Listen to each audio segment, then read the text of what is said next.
It is April the 3rd, 2026. I'm at Joel Pearl, thejoelpearl.com on Blue Sky, and it's time to get in the weeds. A fabulous Friday, a better than good Friday, because good is not just good, it's good enough. Happy Easter to those celebrating. Happy Passover to those celebrating. If you're just enjoying your time on Earth, go and enjoy it. I hope you're doing well. Jeremy Lambert is here. I hope he's doing well. How you doing, pal?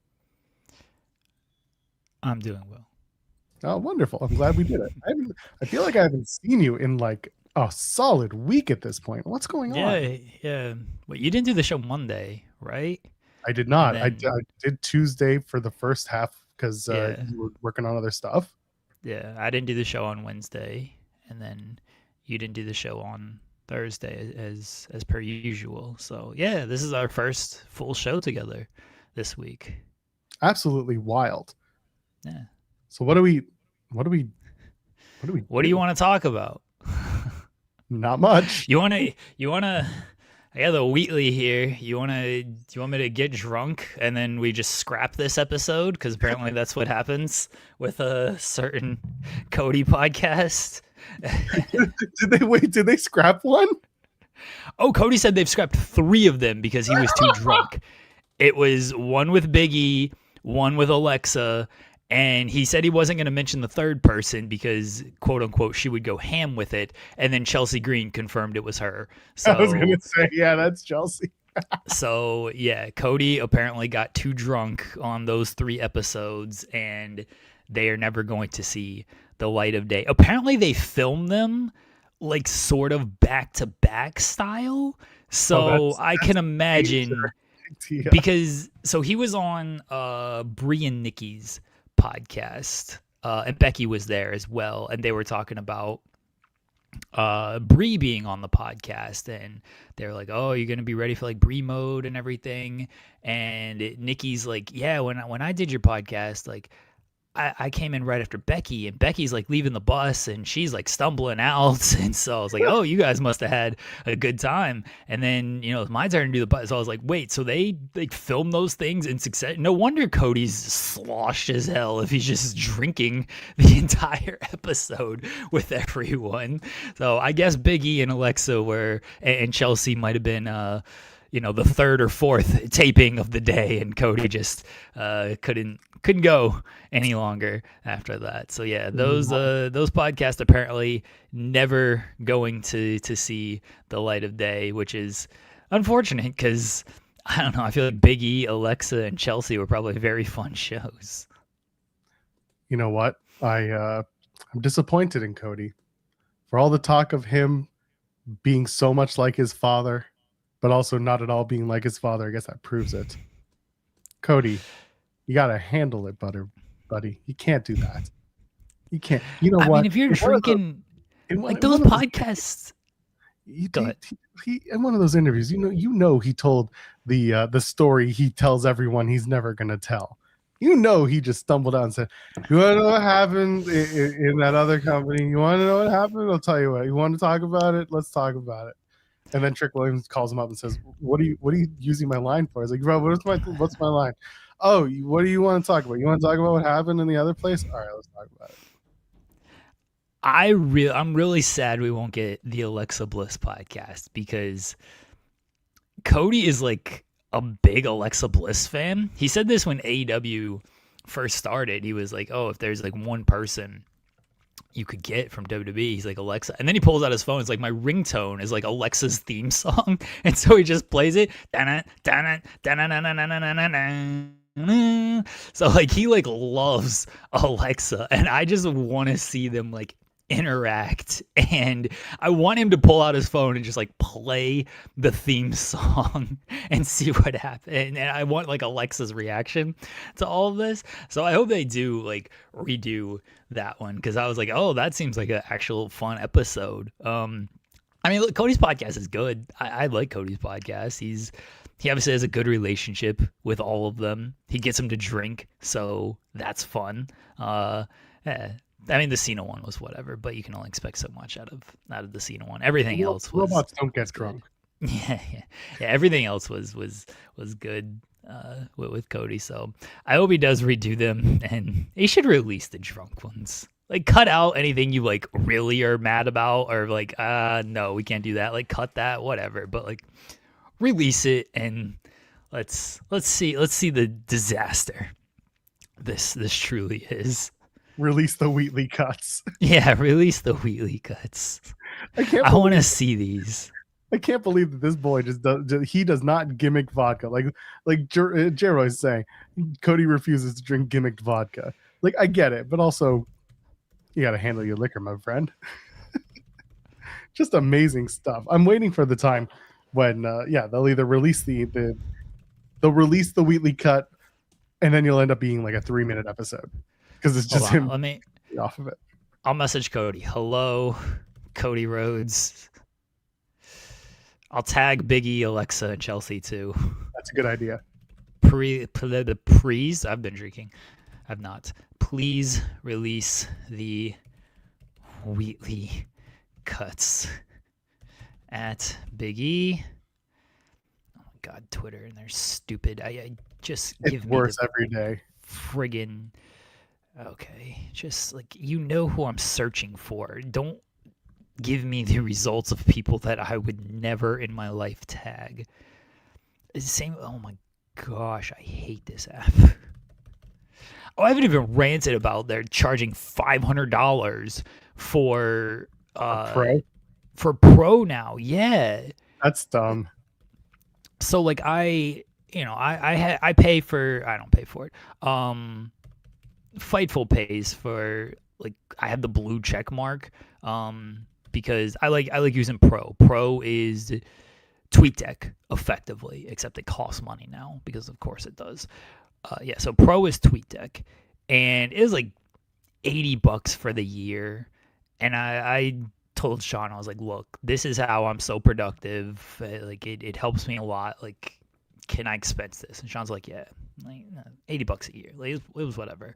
So no big deal. And they kept making changes. And the other week I tried to log in like usual, and it's like, oh, well, Pro is now part of Premium Plus. I was like, oh my God, what? So now I got to pay more for this? This is stupid. But fine, whatever. I'll pay more for it. Until I saw more was $400 a year. I was like, well, I don't think I can expense that. Or $120 a month. I was like, yeah, I don't think I'll be able to expense that one. And so now I just have to use regular ass Twitter because I can't pay for $120 a month for Pro. You get like the other stuff. I don't even like, their AI dumb stuff and Grok and whatever. Like, I don't use any of that stuff. I just want Pro. I just want TweetDeck, which used to be free, but God forbid. Absolutely wild. Especially like he was just taken to task, was he sued, or at least there is a lawsuit on the table about the way that he purchased and misled the company? I believe you. I try not to pay any attention to that person. Fair. I'm almost certain that there was a lawsuit over the Twitter situation. He's going to face a class action lawsuit over late disclosures over his 5% Twitter stake. The SEC filed a suit. Okay. Anyway, point is, he sucks. And also, to go from like $80 a year to $400 is like, ain't nobody going to do this willingly. Yeah, that's like a huge jump. Like, all right, walk it back. They will walk it back.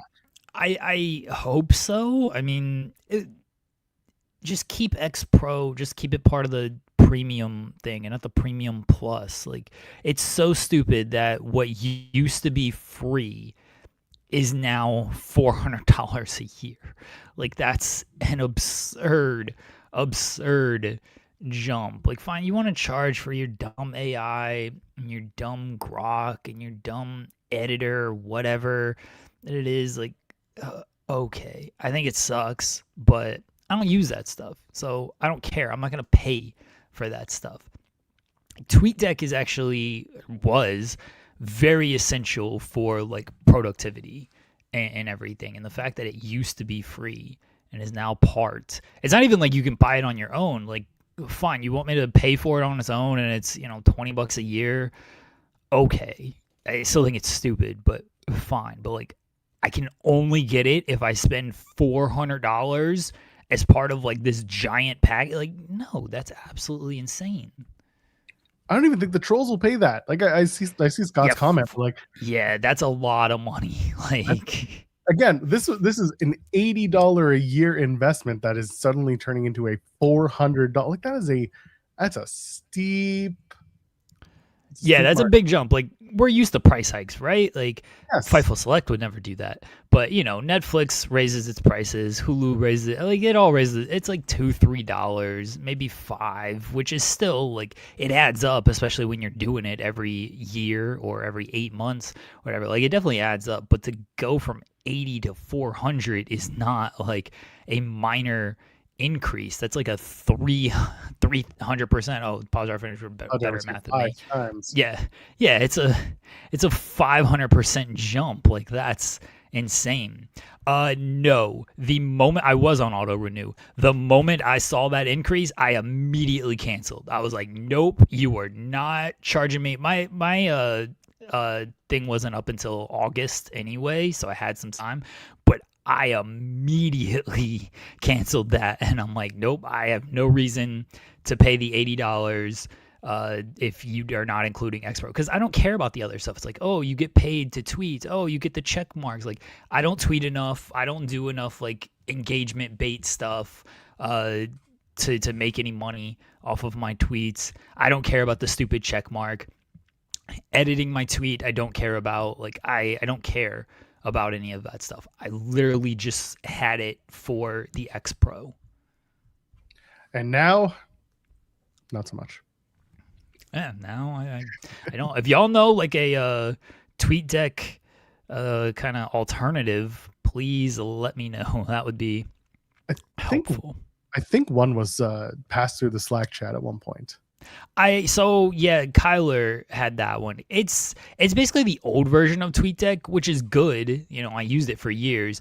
The problem with it is it still operates like the old version of TweetDeck, and obviously there's been a lot of new implementations into Twitter since then. Like DMs, I can't look at DMs because DMs are no longer DMs. It's chats. So there's no new like update to it. To basically, my DM list looks like all the just bots contacting me about stuff, and not my friends contacting me, because these are DMs and not chats. So that's a drawback to it. There's a character limit on it. Like, it doesn't have like the updated character limit. So it still operates like the old TweetDeck, which is beneficial. I that's what I am using right now, because I mainly like want the columns, but it's definitely like old technology, and like it doesn't update certain things as far as like my columns and stuff goes. So it's better than nothing, especially how I use it, but it's also it does make things more difficult, which that's not the fault of this old TweetDeck platform. Like, they got bought out. It happened, and technology has increased, and they haven't bothered to keep up with that. But yeah, it's good. It's not. It's obviously not anything that is what it used to be. Yeah, I just I gave up on it on all of the platforms that have extensions at this point. I have to go platform centric. I'll use the desktop mode because God knows Twitter's mobile version is even worse. But it's all bad. Let's face it. It's just get off of social media. Give it up. Don't bother with it. Go outside. I agree, but I know for you it's different. You got to use it for work. We're stuck. And it's the same with me. It's like every time I think I'm like, oh, gotta get out of this thing. No, it's like I lock my account. I'm like, no, I gotta unlock it, because then I gotta start combing towards doing interviews in Vancouver or wherever I'm going that month. It's like, all right, fine, I'm gonna do it for work. But so many times I'm gonna get there, I promise, and I'll never miss it again. Yeah, I unfortunately don't have. I mean, I limit myself on like how much I actually tweet. Like, I do a terrible job promoting these shows. I could probably do a lot better on that. I definitely don't like. Yeah, I don't do like engagement stuff. I don't care about that. I just tweet junk, and I don't reply to a ton of people There's unless also there's also you no know. one there's no conversation. There's no meaningful conversations on Twitter. You just No, can't. that's why I only reply to people that I know I can have a conversation with. Yeah, it's like yeah, like if I tweet something and like Ryan Lambert, replies with something jokey, 99% of the time I'll either reply back or at least like it because like I'm just using it as an example because he'll comment something and 99% of the time it's either funny or silly and I'm like I get a pop out of that. But some people just like completely misconstrue the message or it's a bot account trying to stir shit and you're just like, no, that's not worth it. There you go. It's like, yeah, it's Mikey in the chat saying I fell into a discourse trap this morning. I wish I didn't open the app. 99% of the time, you will. I promise you. This is my. If I can give you one piece of advice, social media users who are maybe on there more than you would like to be, and you would like to pull back, here's my one piece of advice that I hope you listen to. When you get to that point where you're thinking, I got to reply to this, and you've drafted the whole message, read it back, and then think to yourself, do I really want to listen to people reply to this? And the moment you realize what platform you're on, you may just pull it back and be like, I'm going to go outside or I'm going to go do literally anything else. That has happened to me more times lately than I'd like to admit. And it's not even about anything serious. That's the best part. It's never like jumping in on somebody else's conversation or someone else's argument. No, 99% of the time, I'm like, it's not worth anybody's time. I'm not doing this. Bye bye. I like Graze on Twitter. Graze is funny on Twitter. Yeah, he Yeah. just does jokes and stuff. I like your tweets, Graze. I'll say I've that been told that publicly. Ryan's replies are also super serious. So I believe that us Lamberts are always very serious. yeah, my bad. I'm sorry. Yeah. Yes. But yeah, I tweet stuff and then I don't reply to people. I usually mute the tweet. I just move on. I did reply to a few people on my Braun Breaker tweet because everybody was like, "Oh, he's injured. He's injured. He's injured." I'm like, "Yeah, I know he got injured. It says he's reportedly cleared. Maybe he's not cleared. I don't know. If he's not, then okay." I was just responding to the reportedly cleared, and they decided not to go with Braun and Seth. They decided to go with Gunther and Seth, and they're gonna hold off on Braun and Seth to make it a bigger build on whatever. This stupid line was. And my whole reply was just like, "Hey, remember when they didn't put the title on him because he was gonna win the title at WrestleMania? It was gonna be a bigger moment and stuff. Like, what's he up to at WrestleMania now?" I was like, he's injured. He's injured. I was like, yeah, I know. He's reportedly cleared. Did you not read the tweet that I replied to? So I replied to a couple of people, and then I realized this is a waste of time, and then I just muted the tweet, and I have no idea what anybody has said since then. Yeah, you just leave it alone and don't even if you think you're like, I want to check on this. No, save yourself the mental anguish. I don't check on any of it. Like the Ricochet stuff. I did the one reply, and then I replied back saying like I addressed you directly. Muted it, have not looked at it since. I'm sure people were mad at me. Do not care. Absolutely do not care.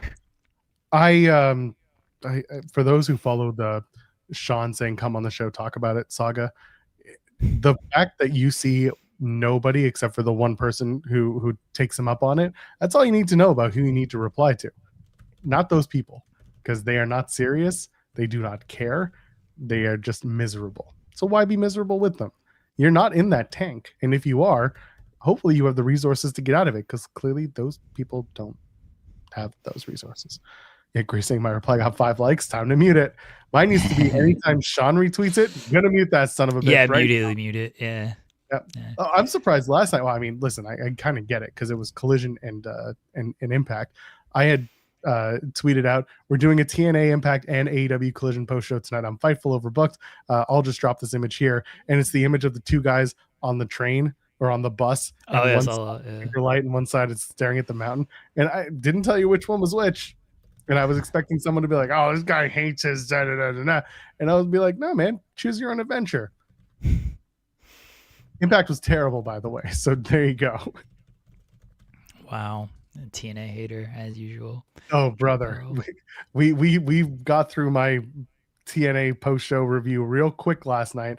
We spent more time talking about AEW Collision, which I hadn't even gotten a chance to watch because I was dealing with I was watching TNA, but what was really frustrating is telling SP3 off the air. So Sportsnet in Canada has something called Sportsnet Plus. And as a Bell TV subscriber in Canada, my parents are, my mom is, I am able, or at least I was able to access Sportsnet Plus, which allows me to watch the show as a streamer instead of watching the show as just live and you like stuck in the moment. Maybe if you're watching, you can go back and forth, like if you're watching on a PVR style. So I got locked out of Sportsnet Plus. And apparently everyone has gotten locked out of Sportsnet Plus who used Bell as their provider. So I had to go through a different Bell app to be able to watch TNA, and it was a hassle and a half. And then I couldn't watch Collision. And now Triller's gone down. It's done. It's officially given up the ghost. They're no longer showing AEW. I have to go through my AEW. I have to turn on a VPN and keep it on if I want to watch the show. I'm very sad. I've actually set up a taping schedule through Bell to get Collision and to get Dynamite so I can keep up with it and watch it. But man, everything just had to go to hell this week. Literally everything had to go to hell this week, Jeremy. I can't win. It's Paul's fault. Don't blame our guest. It's not nice of you. Well, listen, shout out to Mike from Indeed coming in and trying to make the best out of a conversation with Paul Levesque. He tried. I already did ITW Unreal yesterday, so I peeled back the curtain on what happened on Wednesday and my whole thought process to it. I didn't know Mike was joining the show, and SB3 was like, it was in the description. I was like, I don't read the description. That much I knew. Yeah. Something in our group chat. I do not read the description. Like, you gotta, if you don't put it in our chat, I have no idea what's happening on this show. I just show up. I was like, all right, what are we talking about? Let's do some dumb stuff today. Oh, I didn't know Mike was showing up, and so I thought about, like, should I drop the bit? And I was like, nah, I had to just keep it going, just see how this goes here. Like, if I knew we had like a guess, no offense to Mike, but like if I knew, like, I wasn't gonna do that if like an MLW wrestler was on the show. Although some of them might have got a kick out of it. Like if Gallows was on with us, he probably would have had a whole lot of fun with it. Like, hey brother, why'd you fire me? Well, should have had Court do it. Yeah, that would have been really good. That would have been really my good. Wife. Yeah, it was. So I was gonna do like a reveal at the end and be like, April Fools, ha ha ha, it's me. I was like, nah, I'm just gonna ride this out and do the full show like this and act like I was never here. So I committed to the bit, and that's what I did. Committed to the bit, as I'm one to do. You overcommitted. If nothing else, I will always commit to the bit. Sometimes that'll get me in trouble, but I will commit to the bit. I know you told the story to me and to the class yesterday. The Sean stuff still fun. It still makes me laugh. It's so funny to me. That's why I couldn't. That's why I couldn't keep it together when Sean showed up. I was like, oh no, I'm in so much trouble. This is not gonna be good. I'm gonna pat ourselves on the back for the "It's What We Do" bit. I thought that was so stupid. That was so dumb, but that was very good. It was very good. Someone in the Discord, I think it was Grays, was like, I kept saying "It's what we do to my kid." I kept saying it to them. That rules. Oh my gosh. Yeah, that's fun. Oh my god. I have a poll question for everybody for today. I already see the banners down there. The banner's probably going to be there for a little while. We're getting different viewers potentially, and I do apologize to those viewers who have come onto this show around here. Poll question: what did you watch last night? TNA Impact? Idiots. AEW Collision? Idiots. Thunder Lakers. Idiots. I went to bed. Smart people. Had I been given a choice, you know what I would have picked. That's the poll question. Well, Joel, we know you watched TNA because you had to. I was so close. I was talking to Kate because Kate sometimes works on like who's doing what, and I was like, you can give me a night off. That's cool. Like I can. You can do the Collision show because Collision has, a sponsor, which by the way, no one told me I did run a sponsor ad last night. But anyway, I told you it was a mess. But yeah, I was like, I'll take the night off. I'll chill out. And I was actually thinking I would do like a TNA review on like the Sunday because we don't have any post shows for Sunday. Saturday, I think, is Stand and Deliver. So I figured it would just work out. But now it all got messed up, and SP3 and I basically just ran like in the weeds after dark lights. Had a good time. It was a fun show. That sounds terrible. It was fun. I should have popped on there and been like, SB3, why aren't you watching this basketball game? It should have been a YouTube short. Why aren't you? Why are you doing this show? There's a very important basketball game going on. SB3. SB3's on the show today, and what's happening? Oh yeah, SB3 told me that he. I think he also said it on the air that he might pop on during his break to give his matches of the week because you guys didn't get a chance to do that yesterday. Oh yeah, we had a hard out yesterday, and I kind of forgot about it. Someone in the chat was making him aware. Thank you, whoever was in the chat. Yes. Well, we'll see. We'll see if SB3 shows up today. If not, I understand. He might have a hamstring injury. You get down by 30, all of a sudden you get an injury. So best wishes to SB3 if he does not show up today. I completely understand. If he does show up today, chat, be nice to him. He had a rough night last night. Yeah, so everyone, be nice to SB3. Please listen to what I'm saying and be nice to SB3. Do not be mean to him and tell him, oh, what happened to the Lakers, hottest team in the league. They were on such a roll. What happened last night? Luka Doncic, MVP. What happened to him last night? Oh, I thought they were a real threat to the Thunder. Oh, are the Lakers the favorite? Lakers in 5. Don't do that to him, okay? He had a tough night last night. Be nice to SB3. Everybody, listen to me. I know you guys don't listen to Joel. Joel's always wrong. I get it. But please listen to me and please be nice to SB3 when if he shows again. He might be injured. He might have a hamstring injury. Okay, so he might not show up. But if he does, please be nice to him. Do not,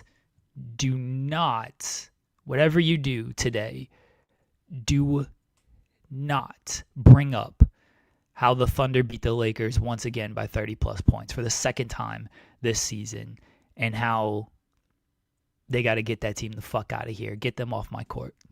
Don't do that to him.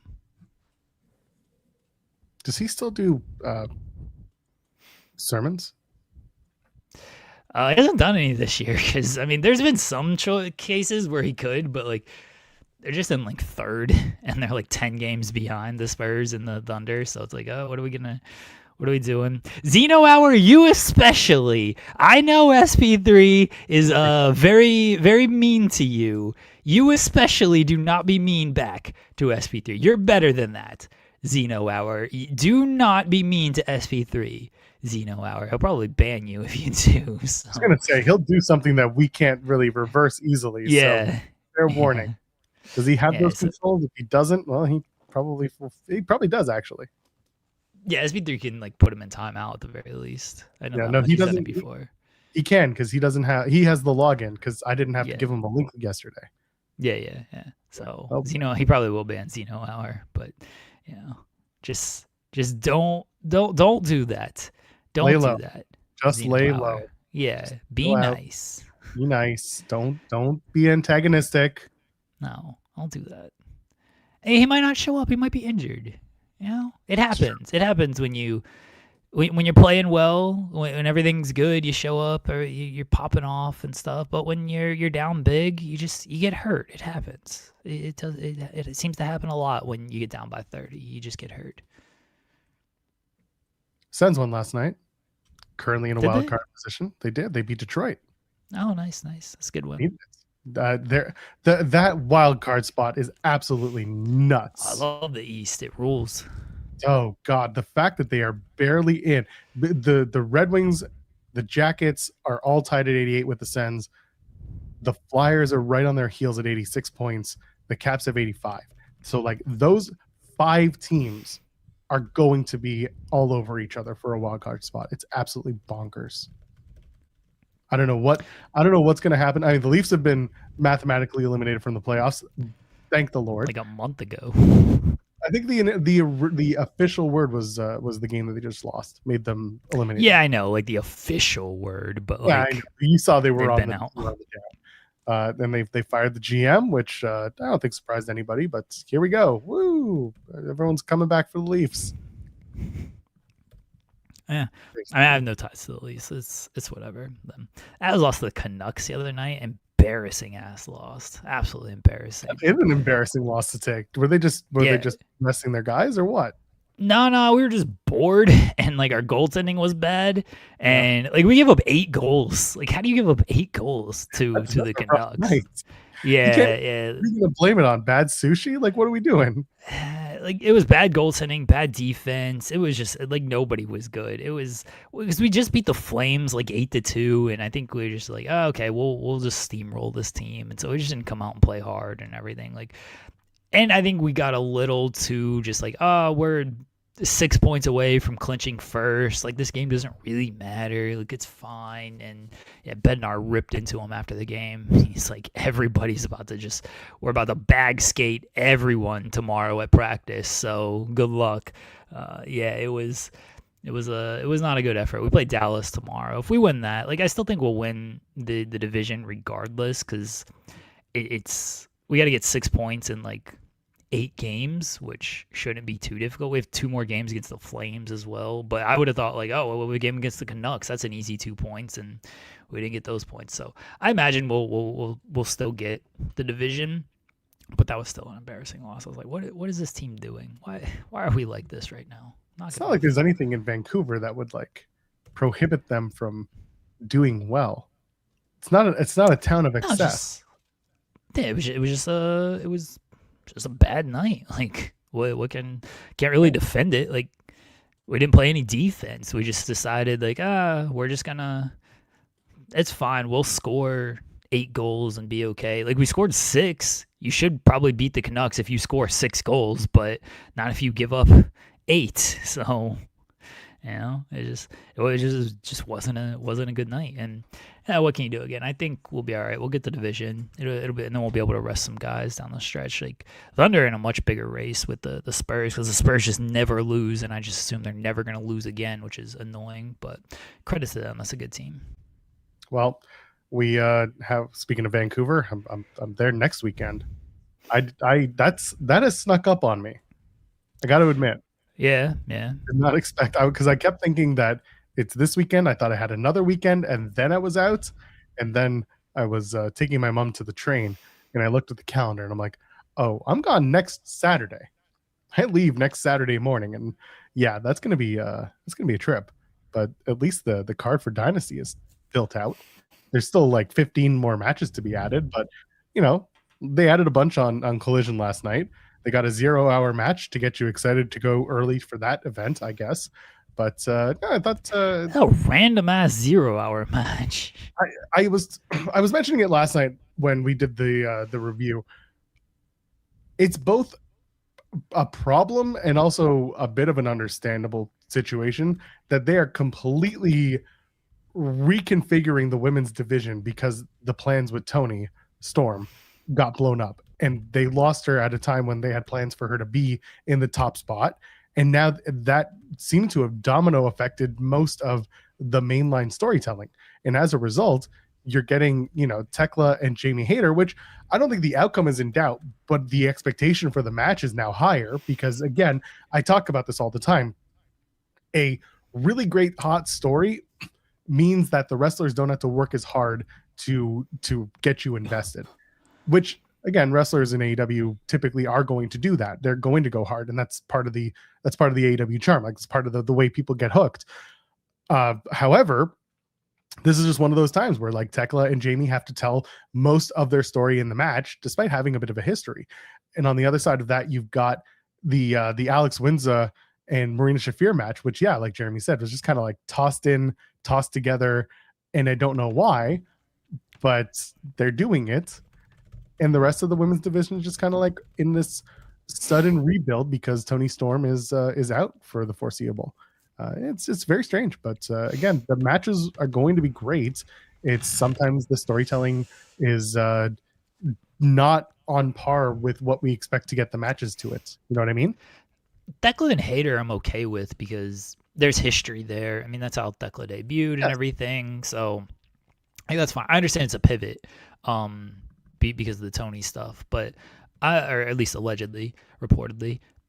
But I'm okay with that. Like that's a fine like little pivot. The Marina Windsor match, like what? Like they announced that, and I was like, huh? I think they just want to keep giving Marina Shafir reps, which, like, okay, I guess. But is she gonna win this match? Like Windsor's got like 2 titles. I mean, I know neither of them. I guess she lost the Rev Pro one, but then she won the Strong title. So is she gonna win this match? Like, I don't know. Hey, that was a weird match to announce. Like, have they like even interacted once on programming? If they have, I apologize. Like, I missed it. I'm sorry. You couldn't like Aminata's back. You couldn't like put her in there against whoever she was like kind of feuding with before the injury and stuff. You couldn't put her in. You couldn't put her in there against Marina. At least they were gonna do blood and guts against each other before the injury. Like you couldn't put her in there against one of the Sisters of Sin or something. It was just. It's very funny. There's a comment in the chat. I could absolutely see Osprey being like, "Hey, my missus could use a match, and I'm going to be facing Mox, so why don't we just put them together in a match?" And Tony being like, "Good enough, let's do it." That's the easy as that. Just go for it. I guess. And say it was good. They just said it was there. Yeah, it was just a weird. It was just a weird match. Let's go. But the strong title, I mean, the fact that the strong title's not on the line almost makes you feel like Marina's going over. Yeah, well, I would have thought Marina was going to go over against Shirakawa, and then she did not. So I don't know if she's going to win or not. I mean, if you're going to beat somebody, I guess you can beat Windsor. Like, sure. It was just a weird match. Like, I don't know. Like, why isn't Windsor facing one of the Sisters of Sin? Why isn't Windsor and Mina against like the Sisters of Sin? Because that's what they've kind of been doing on television since Jamie's facing Thekla. It's just like why are we doing Marina Shafir? It's a 0-hour match. I don't think anyone's gonna give more. Sure, I know it's like not that big of a deal, and I'm putting way too much thought into a 0-hour match, but it's very funny. It was just so random that it caught me off guard. I was like, wait, huh? This is the match? It's always interesting when they announce a 0-hour match like the week before to get you interested in 0-hour. And this one was more like, instead of oh yeah, it was like oh huh? Oh, all right. Yeah, this wasn't even like a match of like, hey, tune into 0-hour because you've been following this story and we just don't have time on the pay-per-view. This was tune in. We hope you're watching 0-hour. Here's a match for it. Exactly. Well, here, speaking of matches, SP3 is here. Hello. How are you? SP3. Greetings, gentlemen. How y'all doing? Good. How are you doing this morning? Well, how are you? For you? Tired, but I'm here. I said I would be here, so I'm a man of my word. How could you possibly be tired? What could possibly have kept you up late last night? What are you talking about? Talking about TNA. Oh, wasn't that terrible? Yeah, that sucks, doesn't it? We could have been done with that show like in an hour. Ugh. We didn't have to talk about TNA. Oh, you mean our post show? Yeah, we could have been done in an hour. But I mean, I gave you like barely a half hour for TNA, and we got through it, right? That was fun. That is true. Something. That is true. Yeah. We got through it together as a team. As a team. Yeah. What you guys talking about? We had just started talking about the 0-hour match that they announced, the Alex Winza versus Marina Shafir match, and it was just a funny way to get there because it makes no sense. The tweet explained it better than they did on Collision last night. Oh, did they? I did not see this tweet. I got to look at it. Yeah, the tweet basically said after, the Deaf Riders put her husband on the shelf, Alex Windsor goes one-on-one with Marina Shafir. And I was like, when they announced that matchup, I didn't even think of that connection. And then the tweet did a better job than the actual announcement of the matchup on the show. It's very funny because we made the joke. Someone in the chat made the joke. It's like Will going to Tony and just be like, "Hey, my missus needs a match, and I'm facing Moxley. So why don't we just, we'll just do that." Mixed tag. It's gonna be a mixed tag on Dynamite this week. Whoa. I mean, I don't hate that, but whatever. Anyway, what are you up to? We got some matches of yours to talk about. Some favorites. Yeah, because Jeremy didn't even remind me that I didn't do best matches yesterday. It's supposed to be Jeremy's job. He's supposed to keep me on point. Been there.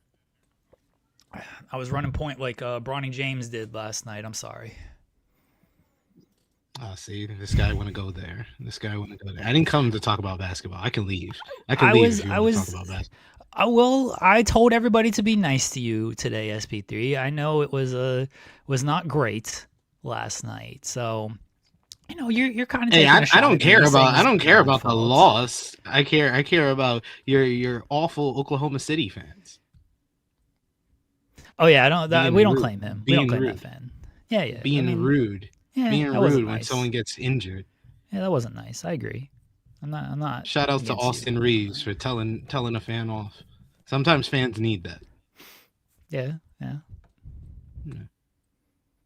I agree. There you go. See, Joel knows.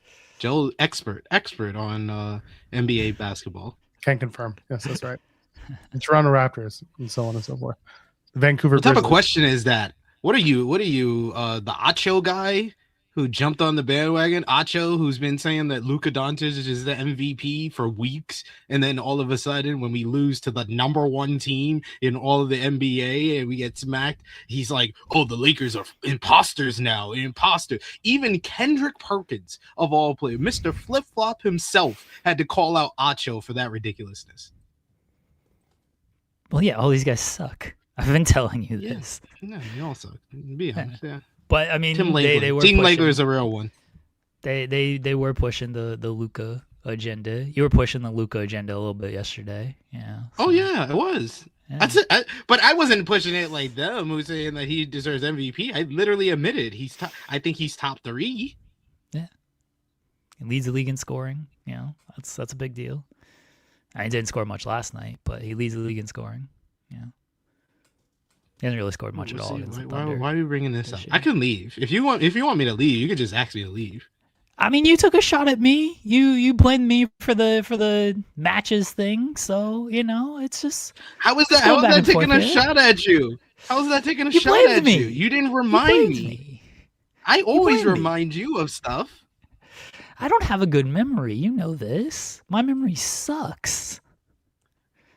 Well, I'm pretty certain I have consumed more of the cannabis more than you, so I should have a worse memory than you. Weed doesn't have anything to do with it. Well, it has everything to do with me. Oh. Sometimes that helps your memory. Yeah, I got 12 kids, SP3. I can't remember anything. These kids and their schedules and everything they got going on, I have no memory on what happens with this stuff. Now, you have a very good memory. I'm always impressed by years. You can always recall the wrestling stuff that happens. I was like, I don't remember what match I watched last night.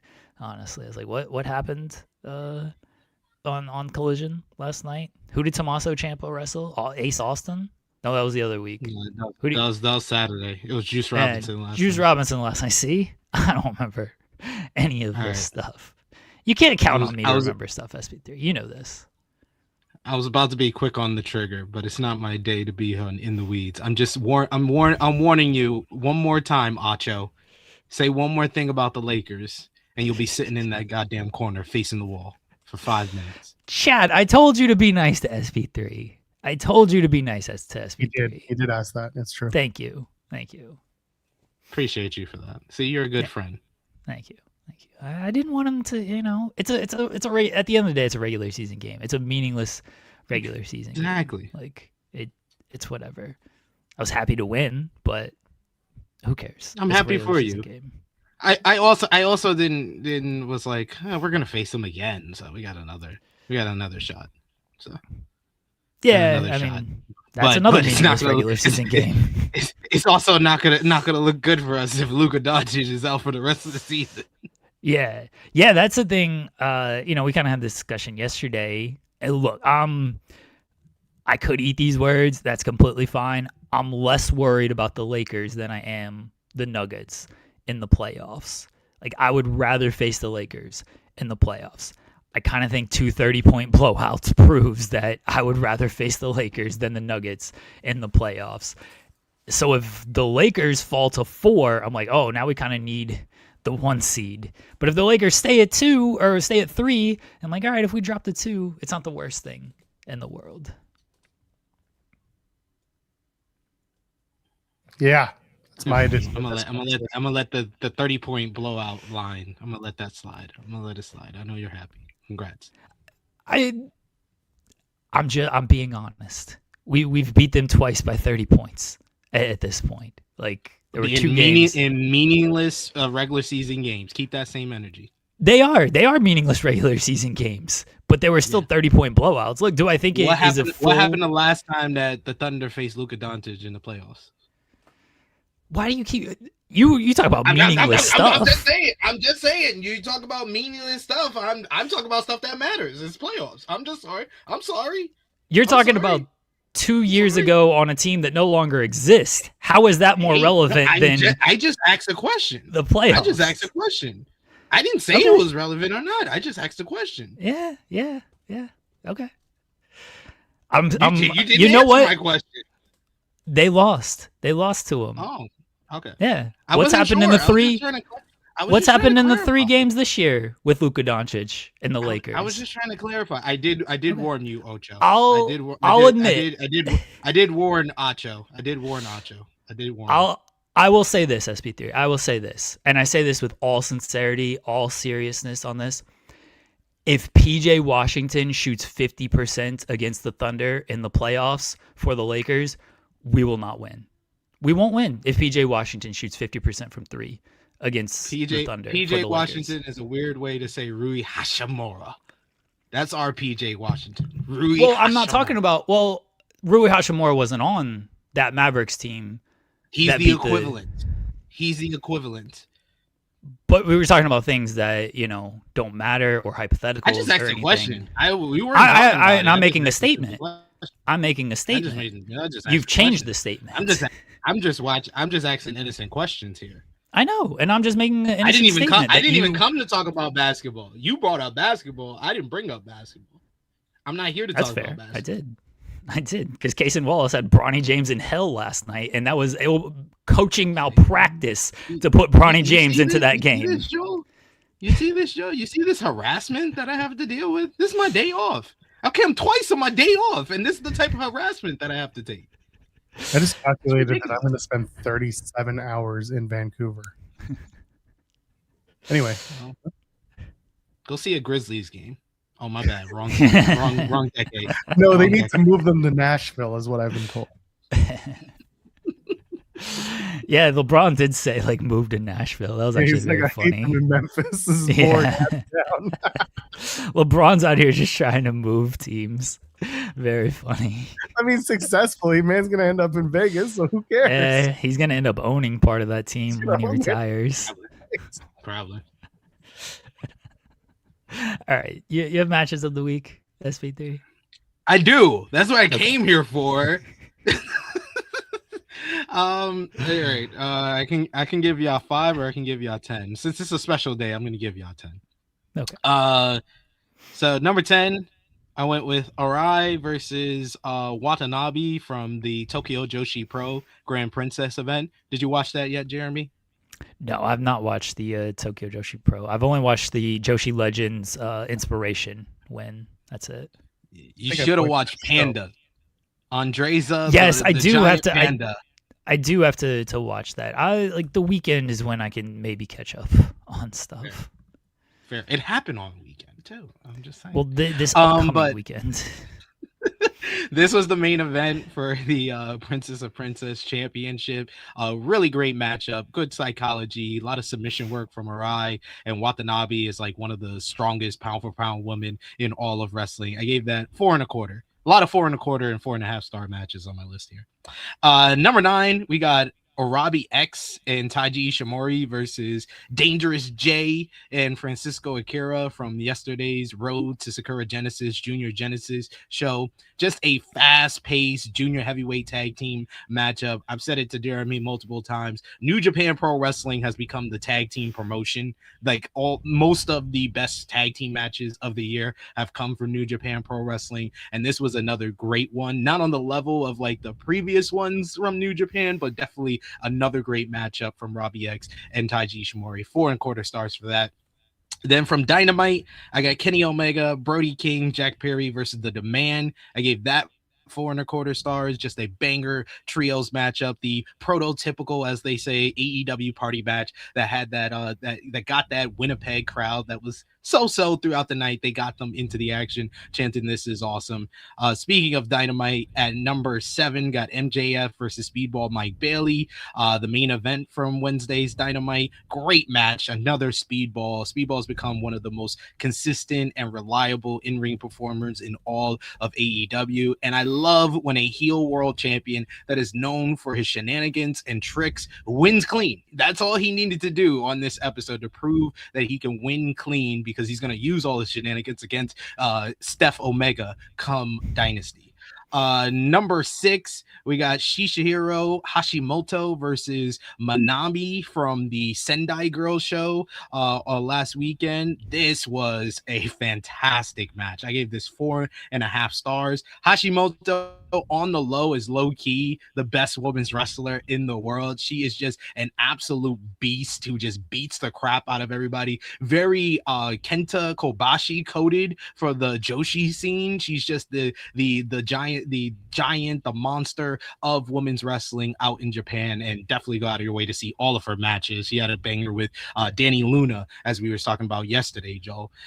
Number 5, I went with Masquerade Dorada versus Yutani from the CMLO Martis Popularis show on Tuesday. I gave that 4.5 stars. Thankfully, I'm doing this best matches today instead of yesterday, because I did not watch this matchup until right before Collision. And oh my God, this is one of the best high-flying matches I've seen in a while. These guys went nuts. That Arena Mexico crowd was going crazy. There was just a bunch of high-flying stuff. The match ended with Dorada pulling out the Commander rope walk, double jump, dive to the outside on Yutani before hitting the shooting star press. Excellent matchup. 4.5 stars for that.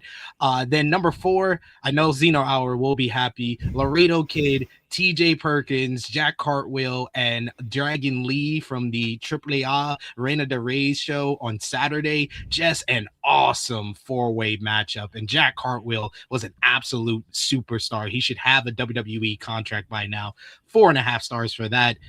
From Collision last Saturday, Kevin Knight and Kazuchika Okada, I gave that 4.5 stars as well. Just a superb matchup. The ring psychology was on point. They just went great with like Kevin Knight with this high flying athleticism, making Okada, who underestimated him, actually get desperate and cheat to win. Just great storytelling there. Similar to that, from Dynamite at number 2, Will Ospreay and Pac. I gave that 4.5 stars. Just working over the neck, how they used the pre-match attack and made it into the story of the matchup. And Ospreay, proven to be the better wrestler, was great storytelling there as well. But number 1, Spark Rush, not Space Rush, Spark Rush versus Endo and Miyu Yamashita from the Tokyo Joshi Pro. I gave that 4 3/4 stars. Spark Rush, Sarai, and Ohara has become one of the best tag teams in the world. In 1 week, they put on 2 of the best tag team matches that I've seen all year. This one, and then they faced Hashimoto and Shuri from the Sarai-ism show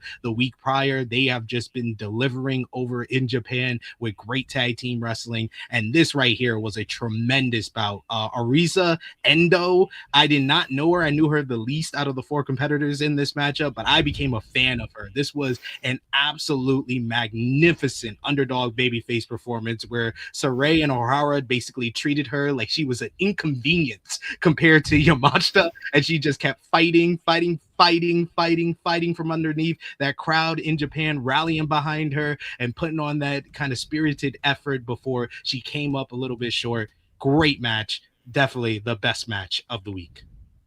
Big fan of Space Rush. Sending Spark Rush into space. Space Rush. I can't believe you had no love for Jelly Roll and Kit Wilson. I know, Jelly Roll and Kit Wilson, Usos and Vision. You should give us your the worst match from March. I just gave you 10 matches from the last week. You should give us the worst match of March. Tuesday, I'll do worst matches from March. Can't believe you didn't add the Bunkhouse Brawl. I'll hold it to Tuesday. I don't watch TNA. Who could possibly watch that show? Joe, I did really enjoy that 8-man tag. You did not talk enough. That was a lot of fun. Like it's a fun match, but again, that's where you and I kind of differ when it comes to wrestling. It's, to me, that is a bunch of contenders going at it in reference to hating each other, and that's fine. You can tell a story like that, but it was, let's talk. I'm going to beat you for your title. I'm going to beat you for your title. Okay, let's fight. No, we're not going to fight today. And then the authority says, okay, 8-man tag, and it's the TNA way. And it's not that the wrestlers wrestle. No, I won't disagree with the way they set it up. I'm talking about the actual matchup. The actual matchup was a absolute blast. That was like an AEW party matchup in a TNA way. And the TNA fans actually got into it, even though it was a tape show. I appreciate it. Totally fine. They took all their stars, they put them in the match. They had a good one. They did the one thing that I always hate in the multi-person matches, and that is everyone gets one guy goes in the ring, and then one guy hits their spot, and then the next guy goes into the ring and they hit their spot on that guy, and the next guy goes in the ring and they hit their spot on that guy. I hate that spot because they do it all the time, and then eventually, thankfully, it led to the finish. But yeah, you would have hated the main event of Collision last night. Well, I'm probably expecting the same thing when I do watch it this afternoon. So there you go. I'm looking at my March list because I actually did track this. I did for people who, yeah. I'm just teasing until Tuesday to build it up a little bit. Yeah. It's a lot of WWE women's tag team matches. All those matches sucked. Oh, man. Yeah, man, they did nothing to me. All of those matches sucked this past month. I can't wait for Tuesday. You guys got me amped for Tuesday. You know those 4 teams in the WrestleMania match? Pick a combination of them, and they're probably on this list in some way. I'm looking at it and I'm like, oh, I don't want to be too harsh, and the entire list is oh, it's Alexa and Charlotte against Irresistible Forces. Oh, it's the Bellas against Irresistible Forces. Oh, it's Alexa and Charlotte against the Bellas. That seems mean, but I just noticed it's a lot of them on this list. Not wrong. I'll have my list on Tuesday, though. I will. Cannot wait. Apologies to the women's tag team division. That's my bad, y'all. But it's bad finishes too. The finishes don't help. It's trash finishes. It's the crowd doesn't care about these matches. The work is is what it is he Dame? But you throw in terrible crowd and terrible finishes, and it's a recipe for disaster out here. Just not good. Tuesday, everybody, get ready. Can't wait for Tuesday now. Can't wait for this list. You saw Dave just gave Kendall Gray and Lola Vice 4.5 stars. It was really good. I don't know if it was that good. I'm sure people will be mad about that. They're mad about him like just praising Kendall Gray and no, it would be one thing if he was just praising Kendall Gray. Oh yeah, I was going. Gray. But yeah, it's the comparison. It's the shade towards it's the shade towards Mercedes Moné, which it's not anything new. Like he has never really liked Mercedes Moné. But when her and Charlotte were having great matches, he always gave Charlotte more praise than Mercedes. In slight fairness to him, it didn't start as shade toward Mercedes. Mercedes fans defended Mercedes, and then he responded to them because it did just start as praise to Kendall. It was just like I've never seen somebody. I'm talking about the quote. In. I heard the quote from the Observer Radio. He brought up Mercedes. He was like, "Yeah, Mercedes was pretty good, but no, I've never seen anybody like Kendall Gray." That's literally what he said. Oh yeah, I missed that clip. Then they cut out the part that I saw did not have the Mercedes line, and I wasn't listening to the whole show. So all right, that's me. All right, well then, that's on him then for bringing Mercedes into it when he did not need to.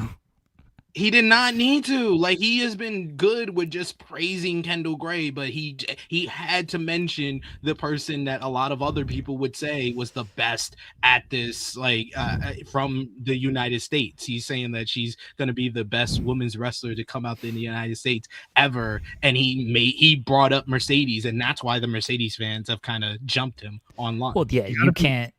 You got to be nicer to Dave, guys. You got to understand. He went through another earthquake live on the air.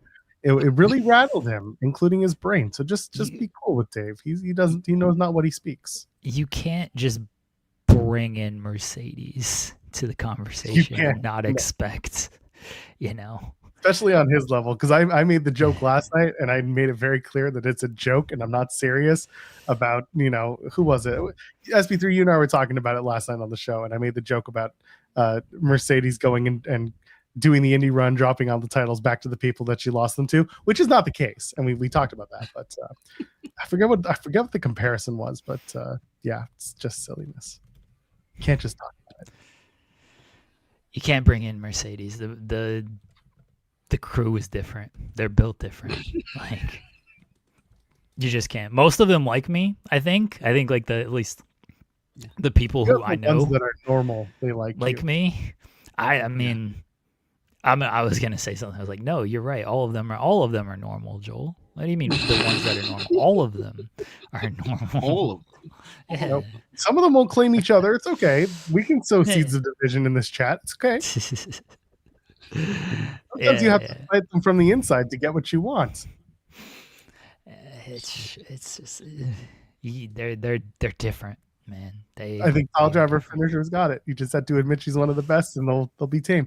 It's like feeding the wildebeest a little piece of meat just so that they calm the fuck down while you walk across the bridge. And it's okay. In fairness, she is one of the best. Yeah, it's okay. Listen, maybe you're not being 100% honest with yourself here, but it's okay. You're saying it because you know the truth that the stands will back down. I'm being pretty honest. Like I've called her the best, at least the American women's wrestler. Like I do think she's the best American women's wrestler. Like she's fantastic. So I got nothing but praise for Mercedes. No.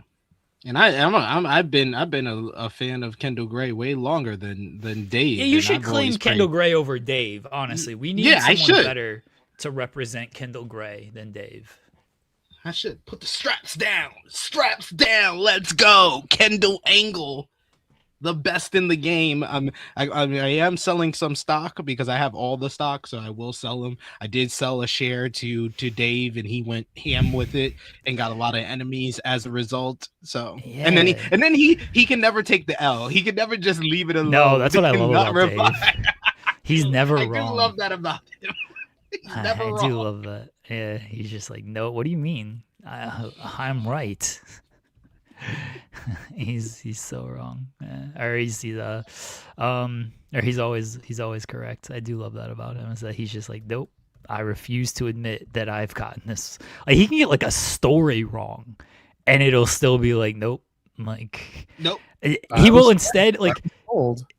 it was, I was told, or he will deflect of like, oh, but I got 300 other stories right. Like, you're gonna pick one that maybe I was misheard or whatever. Like, he will always do it. My favorite like Dave comeback is, I don't even remember the journal, like Frank the Ford or some shit praised him in like the 90s and was like, well, did Frank the Ford ever praise any of these other journalists? I was like, I'm always just like, what an amazing thing to take like an accomplishment of praise from the 90s. Like, the whole world hasn't changed since then. It's legitimately like saying like, hey, Michael Jordan, yeah, he was great. And then, could Michael Jordan play today at 50? No, probably not. Like, I'm sorry, Mike's the GOAT, but you put him in the NBA today when he's 60 years old, he's gonna get run off the court. I'm sorry, he just is. You know, Michael will be like, yeah, in my prime, I would have been great. But Dave isn't like that. Dave is like, no, I'm still the greatest because of what Frank the Ford said in the 90s, and I'm still doing it. It's so funny to me when he uses that line. It rules. We need to say so Frank much. DeFord is a supporter of In the Weeds. Did Frank DeFord support Busted Open? Have we discussed this? The Tony wanting to go on Coach and Bro. Have we discussed this on this show? Because I thought that was a dream. That was depressing, and I was locked down. But I had the best reply to that stupid tweet because I quote tweeted it with Butthead, or no, with Beavis, and the wait, what? And that was it. I was so pissed, man. What is this? Tony being like, oh, I love to be on your show. Yeah, what? So you can like have the grifters ask the grifty questions and maybe you diffuse them with the same answers. You get like, come on, man. Like, this is the show you want to be on because we have the right questions because we listen.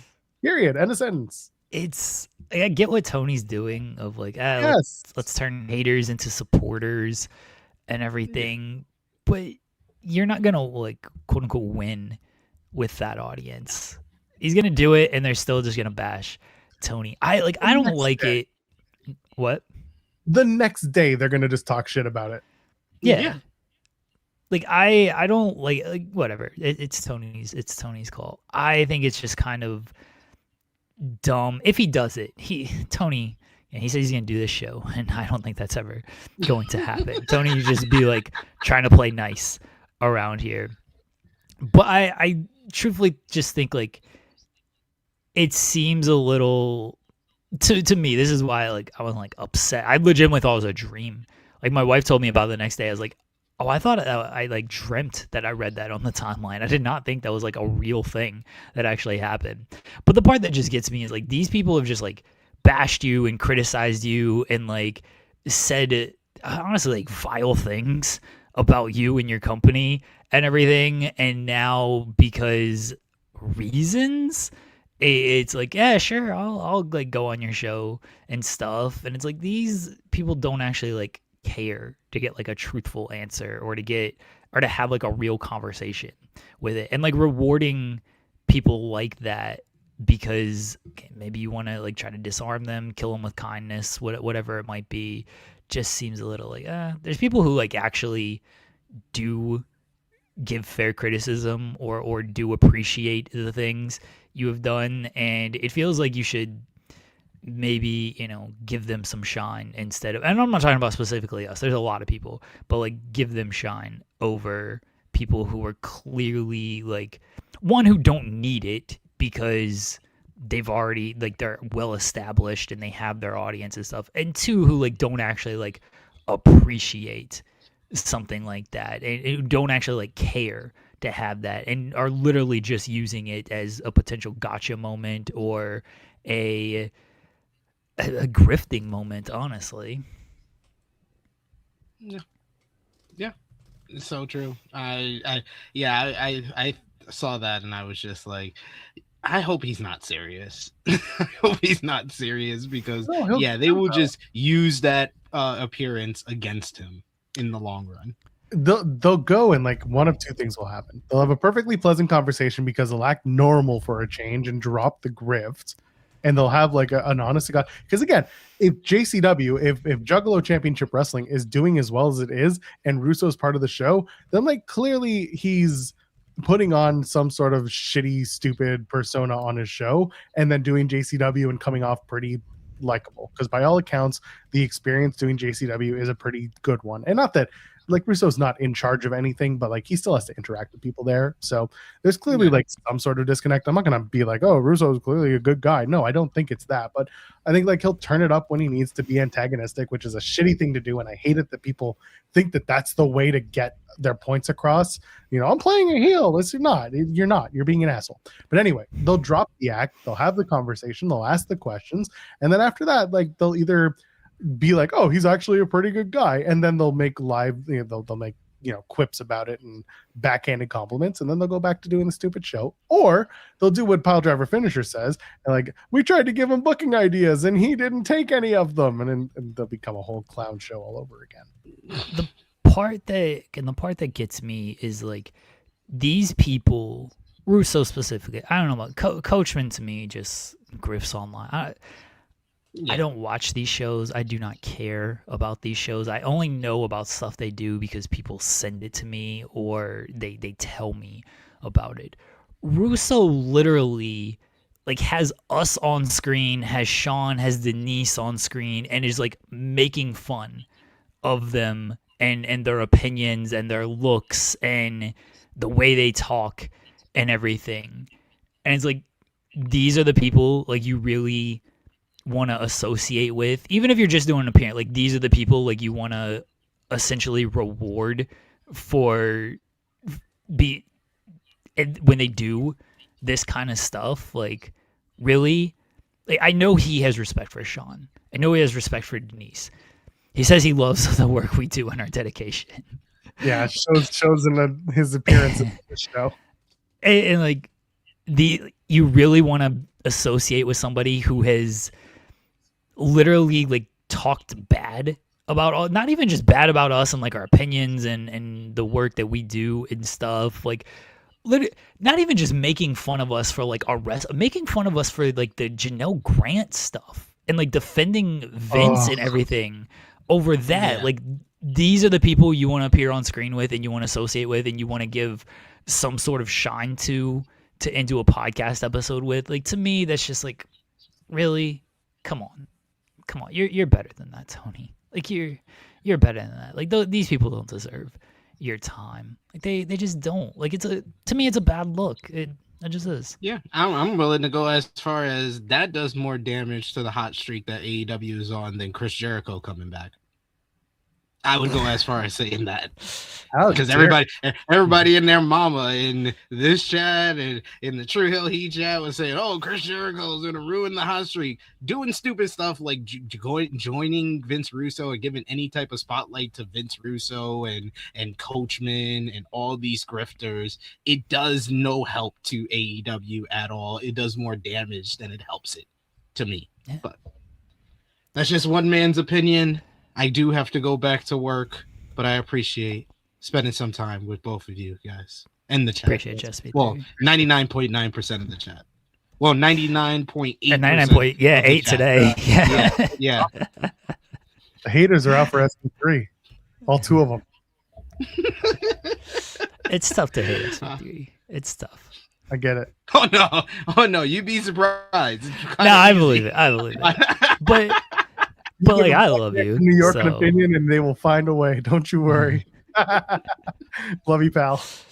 Appreciate love you guys. I'll be live on True Hill Heat Sports and Entertainment, probably following this show, or this show will probably be going on when we start with Corey Brennan of Fightful, talking about Daredevil Born Again Season 2, Episodes 2 and 3, and the True Hill Heat Flagship Podcast tomorrow, 10:05 a.m. Eastern Time. Myself, True Jaw Josh, and Miss Chrissy Love, talking about this week in wrestling and asking the question, did Chris Jericho make the right choice choosing AEW over WWE? So join me for that.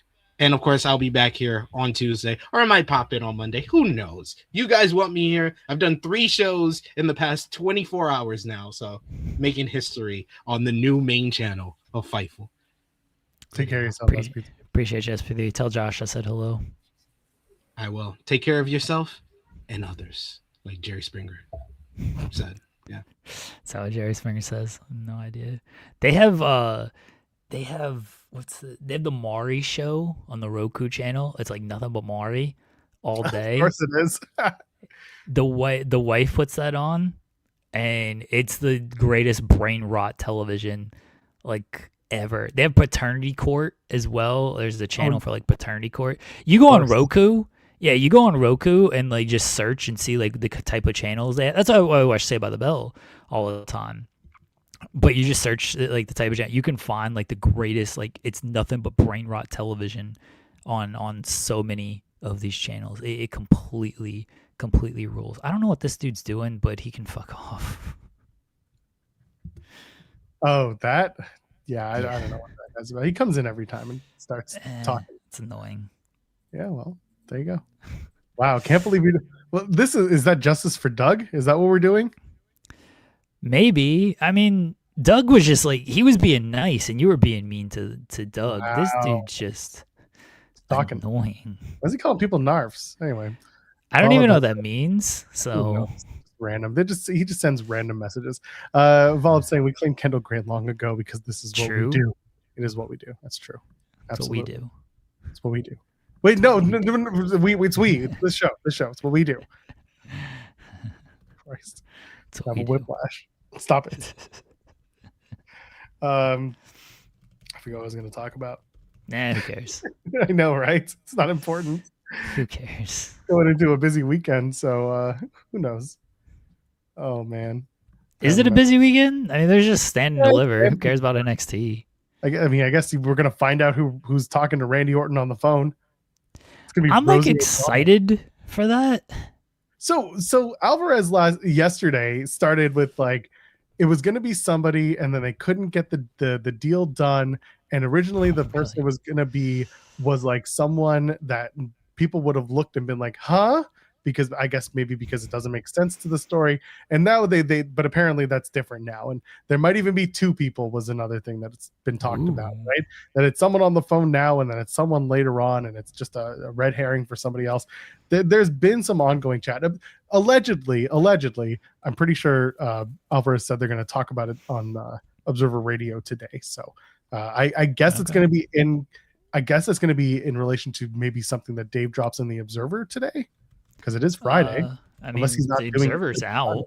Okay, well, someone want to start digging through it? Because no. All right, glad we did that. Usually by now, like Wrestle Purists, for example, will have basically combed through the entire damn thing. Hold on. Here's the Wrestle Talk has something on here.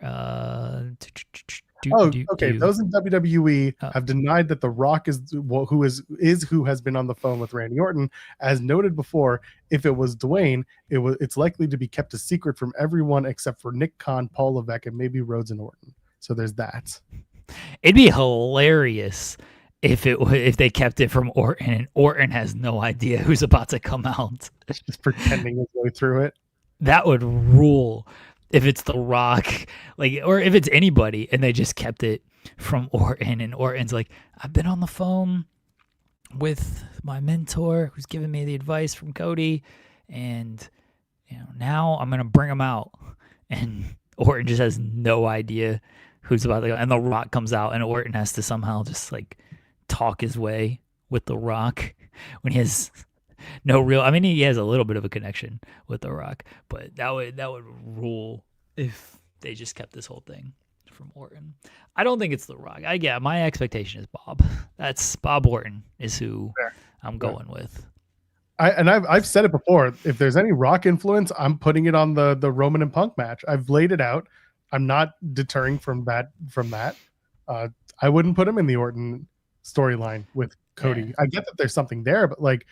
there's more to the Roman stuff because you want to get to the Roman Rock match. If you're going to do it, it's going to happen next year. Where? Who knows? Because WrestleMania may not be in the place that they're planning to do it, because WrestleMania is much like gender. It is fluid. It could be anywhere, anytime, wherever you want it to be, as long as you give it enough money. The last part, I had to add it. I'm sorry. What if it's Vince Russo? That would suck. Be amazing. Yeah, what if it's Bully Ray? You gotta put him through a table, bro. If you put him through a table, you'll feel so much better, bro. I tell you, it's so much better. That would suck too. It would suck, but it'd be very all of these ideas suck. Last week, a source in WWE said that Chris Jericho would not be coming in anytime soon, and maybe never, according to the Observer. There you go. Ever. I hope that's how they delivered it to Dave. When they were on the phone. Well, yeah, it was. He was talking to Chris, so that's probably how it was delivered to Dave. I don't know if you'll ever see me over there again, Dave. You might say you never. And then 5 minutes later, he finally gets it out. Ever see me again? Dave's like, do I still get charged long distance for this call from Canada? Who knows? Oh, God bless. Anyway, Chris Jericho came back. Great times. Everyone was excited. Steven Jensen's on the phone with Randy Orton. Yeah, he would have told him, like, well, don't beat up Cody, just lose. Just go out there and lose. Yeah. What if it's a big turn? What if big Jensen. Randy Orton got Steven Jensen? Jensen is not turning on Cody. I'm sorry. Well, what if he heard about how much fun Randy Orton used to be in the back of the car with the drool hanging out of his mouth? That he's like, oh shit, I want to be like that. No, he would be like, that's not fun. You know what's fun? Sitting on the bus drinking Wheatley vodka and just telling stories. That's what's actually fun. Like, it's true. He would turn. No, Jensen would never turn on Cody. He would make it about Cody. Any way you would say of like, hey, like you mentioned, Randy is fun on the bus way back then. You'd be like, well, Cody's just as fun. Why would I want to do stuff with Randy Orton in 2009? He's not like that anymore. Look what Cody's doing. Cody's going out. He's meeting all these kids. He's having fun with his friends. He's drinking his Wheatley. He's the champion. He's Cody Rhodes. American hero. He's got his ice cream. Yep.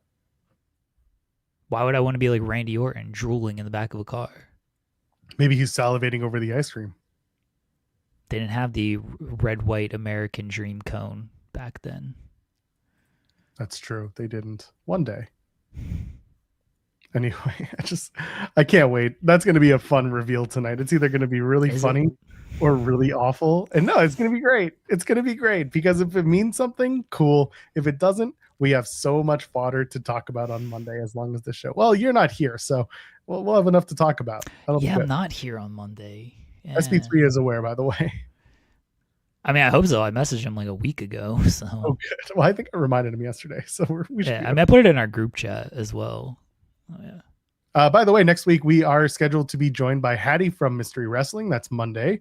And we are working on another interview right now with someone else from Mystery who is very well known to the promotion. We're just trying to put that together and get the timing right so we can air it. It might be a recorded interview, but RJ City. It's not RJ City. We've already done RJ City's long lost cousin, twin, doppelganger, who was featured on AEW Collision last night. Yeah, he ruled. He did. He got his ass beat. Yeah, well. Mystery Wrestling World Champion as he is. Good time. Good for London Lightning. Good for Mojibari. Good for Kristar. Good for Ava Lawless. Good for all the people, the wrestlers going out and showing Canada that they are good at what they do. So bunch of Canadians, of course, on the show that was taped in Canada. I expect to see a lot more Canadian wrestlers next week as well because they're in Edmonton for Dynamite and Collision. I think are they taping Collision again? I can't remember. They are taping Collision. Yes, they are. Okay. So Collision. Yeah, I think they're taping like a bunch. So yeah. And then they're airing it, I guess, the Saturday. I guess so. Yeah. My wife says, I don't think there's any amount of money or Viking Super Bowl that would make Jensen turn. Oh, that's a good question. All right, I'm going to text Jensen. All right. Would a Vikings Super Bowl.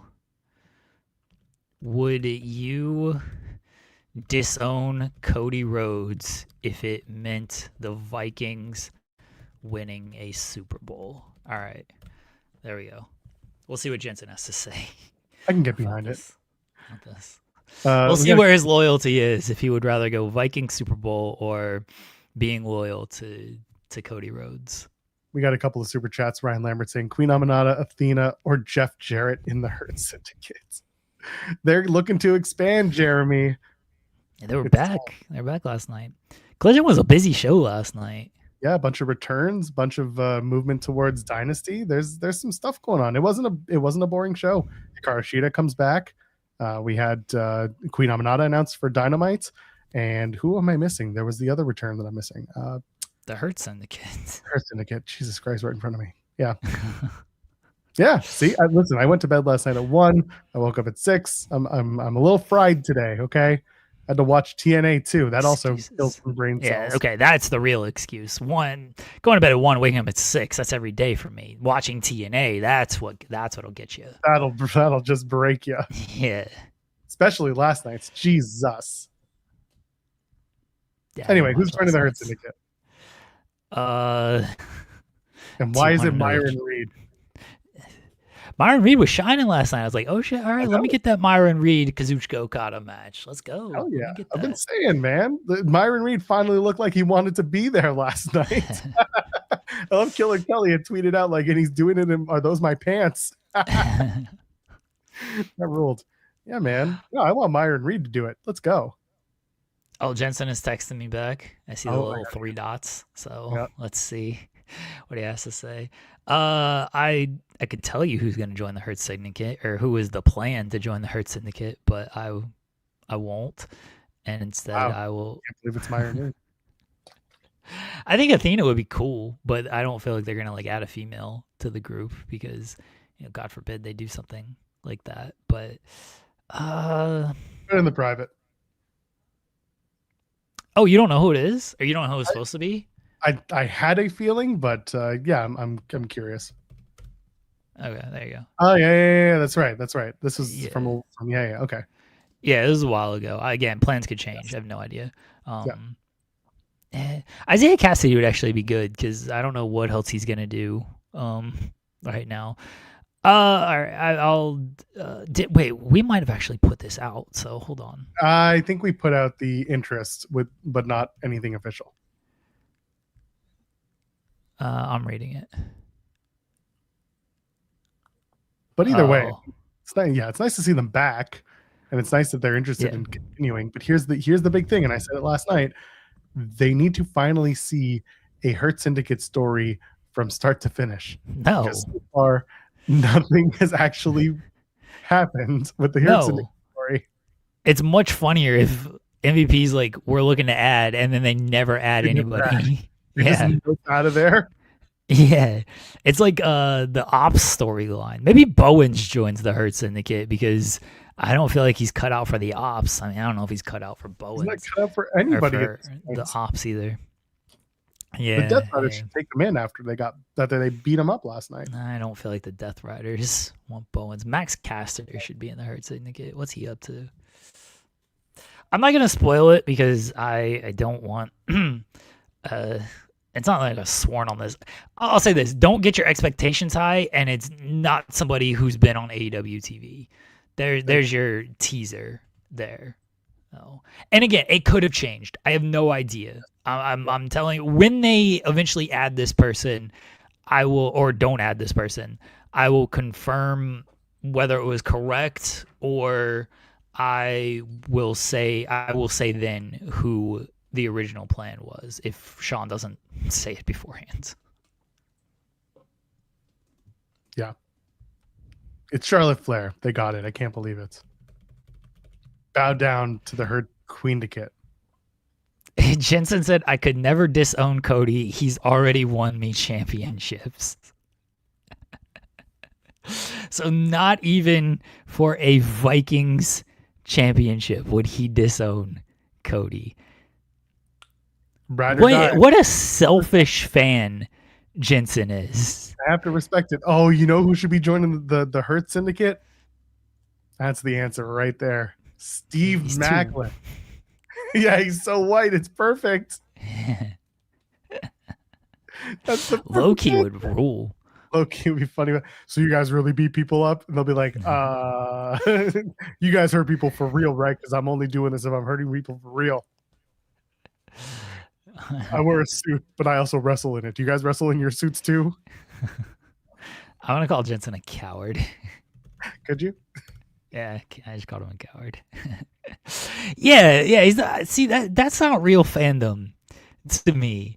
You're gonna go with the guy who is already won you titles for a fake wrestling promotion. No offense, for a fake wrestling promotion over the entire Minnesota Vikings. Like, there's way more Vikings fans than Cody fans out there. Cody fans already have multiple championships.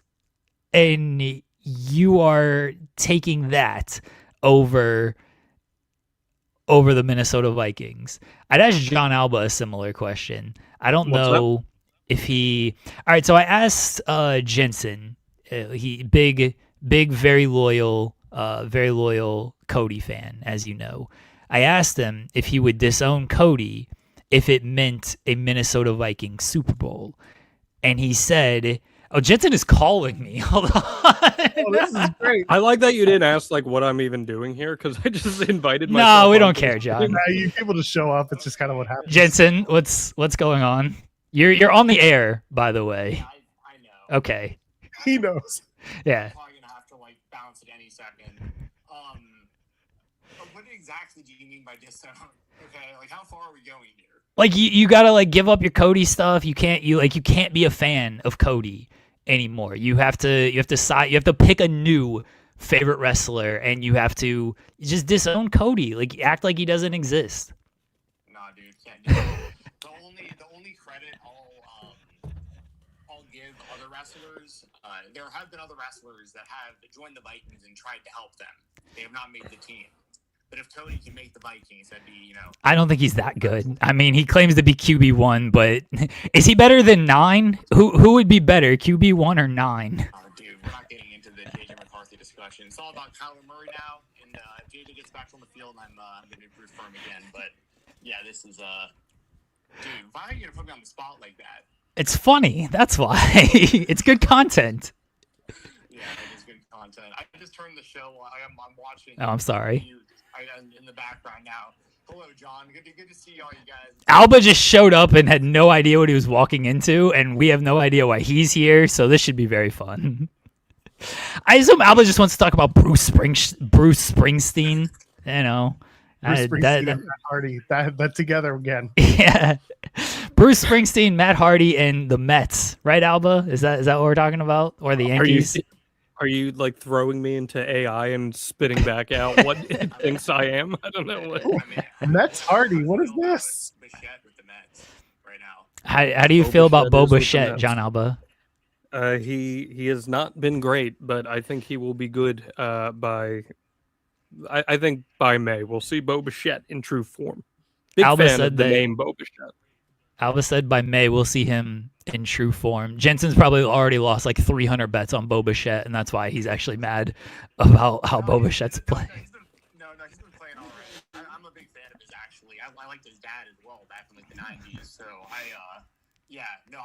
just interested to see how he's gonna look with that team. But all right, please know you've disappointed the millions of Vikings fans because you would rather side with a wrestler winning fake championships instead of the entire team of the Minnesota Vikings and bringing a title to the city of Minnesota. Please know that you have been requested to turn in your 9 jersey, and you have to find a new team now since you only support Cody Rhodes.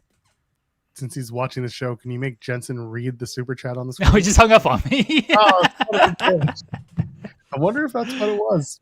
My boss said Jensen really wants to sign the roof of Cody's bus. Yeesh. John Alba, how are you? Why are you here? It's great to see you. I'm interviewing Taryn Terrell in 20 minutes, and I said, what better way to get jonesed up for a TNA interview? Talk to Joel Pearl. So Oh, that Do me a sounds favor, ask terrible. her if she's truly from New Orleans to once again try to say "laissez les bon temps rouler" and yeah. to say it like a proper Nolians, Nolian. I don't know what they call themselves, but to start there.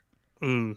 A redemption. Yeah. Well, No, I'm actually looking forward to talking. I mean, it's not like she's given a whole lot of interviews in the last few True. years, so Yeah. see what we come away with from her. Yeah, no, I got a little time here.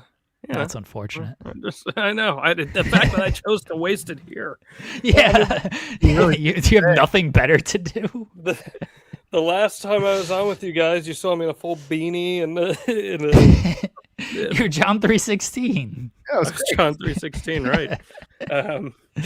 No, I don't know. What do you guys want to hit on here? I got like 10 What do we want to talk about? Do you want to talk about wrestling? I don't know. What do you want? Absolutely not. Clearly, you can tell we don't want to talk about wrestling. Did you just listen to the last 10 minutes where I'm trying to get Jensen to turn against Cody Rhodes if it means a Viking Super Bowl? Would you, you don't, I mean, I would say like Matt Hardy, but you're like actually friends with Matt Hardy. So that seems like a little mean, but who cares? Would you stop doing the podcast with Matt Hardy and never speak to Matt again if it meant the Yankees have already won, so I don't know if I can put like I don't think about like rabid sports fandom. So the answer to that is no. Like for me, okay, I'm such a desensitized curmudgeon to fandom that it doesn't.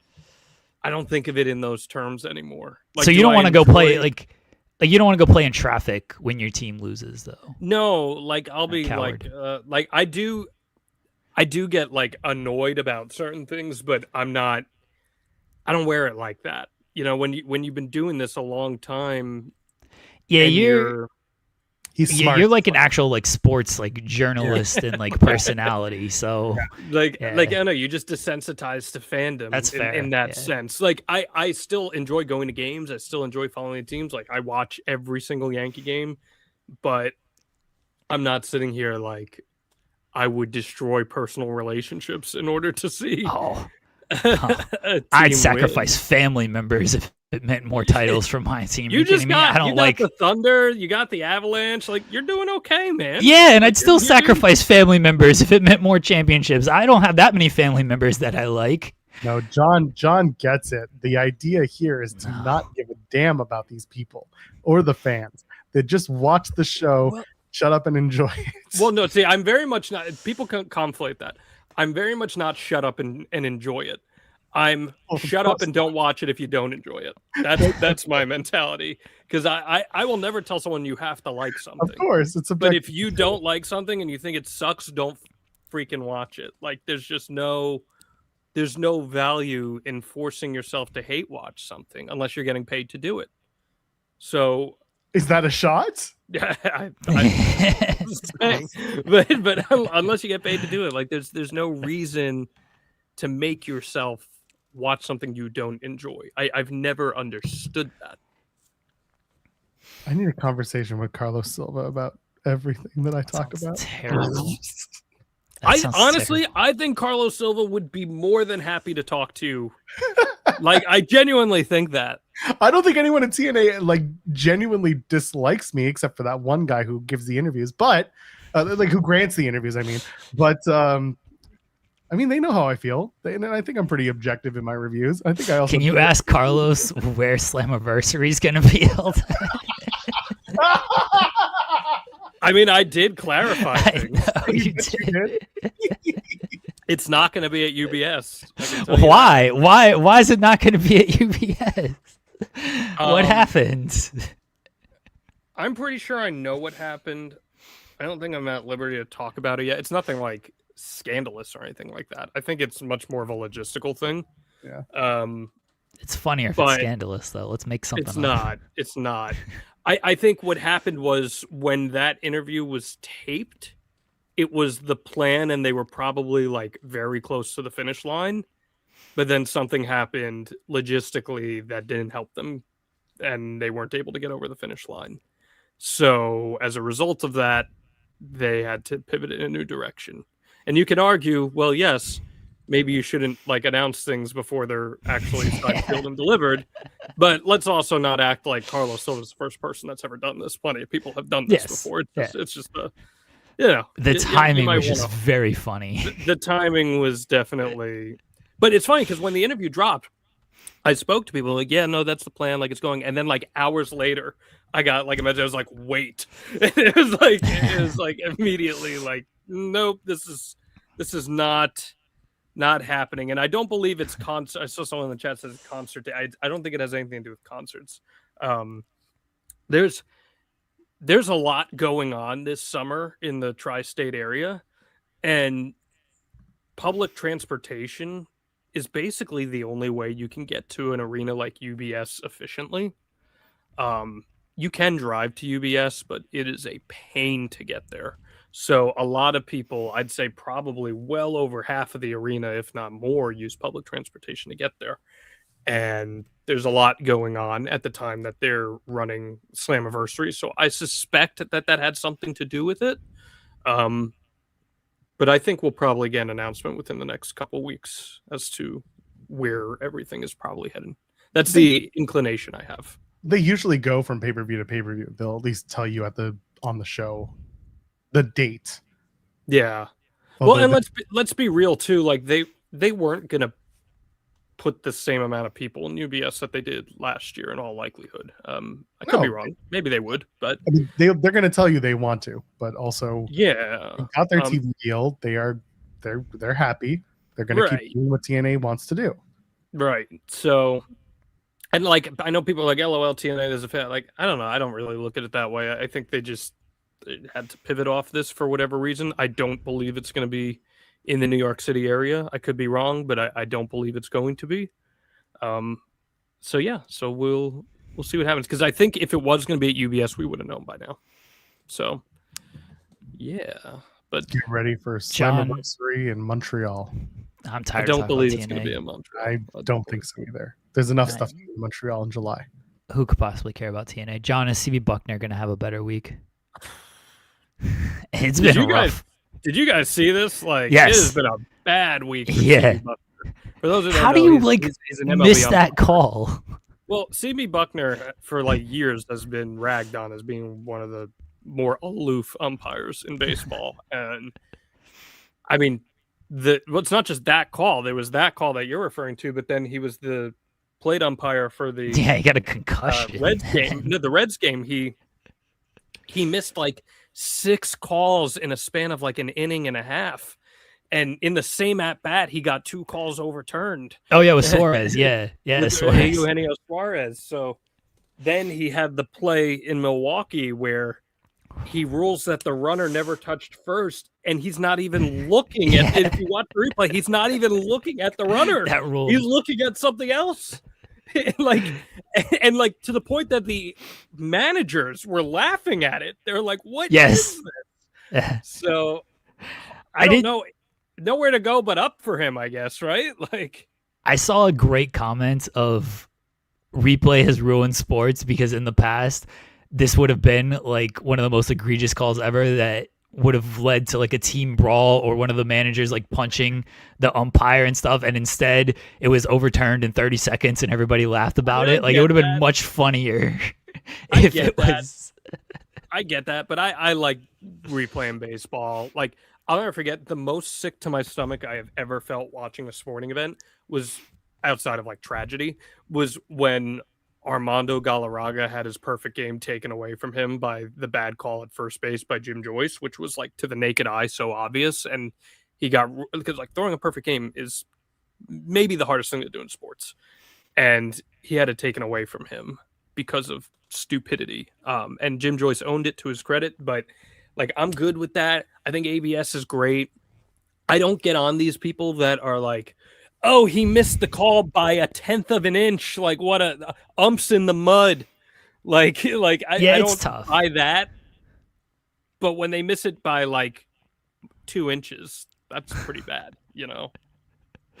And the biggest pop of the season was when Suarez challenged those calls and Yeah. they were That overturned. was like an Austin pop. It was crazy. Yeah, it was was insane. nuts. It ruled.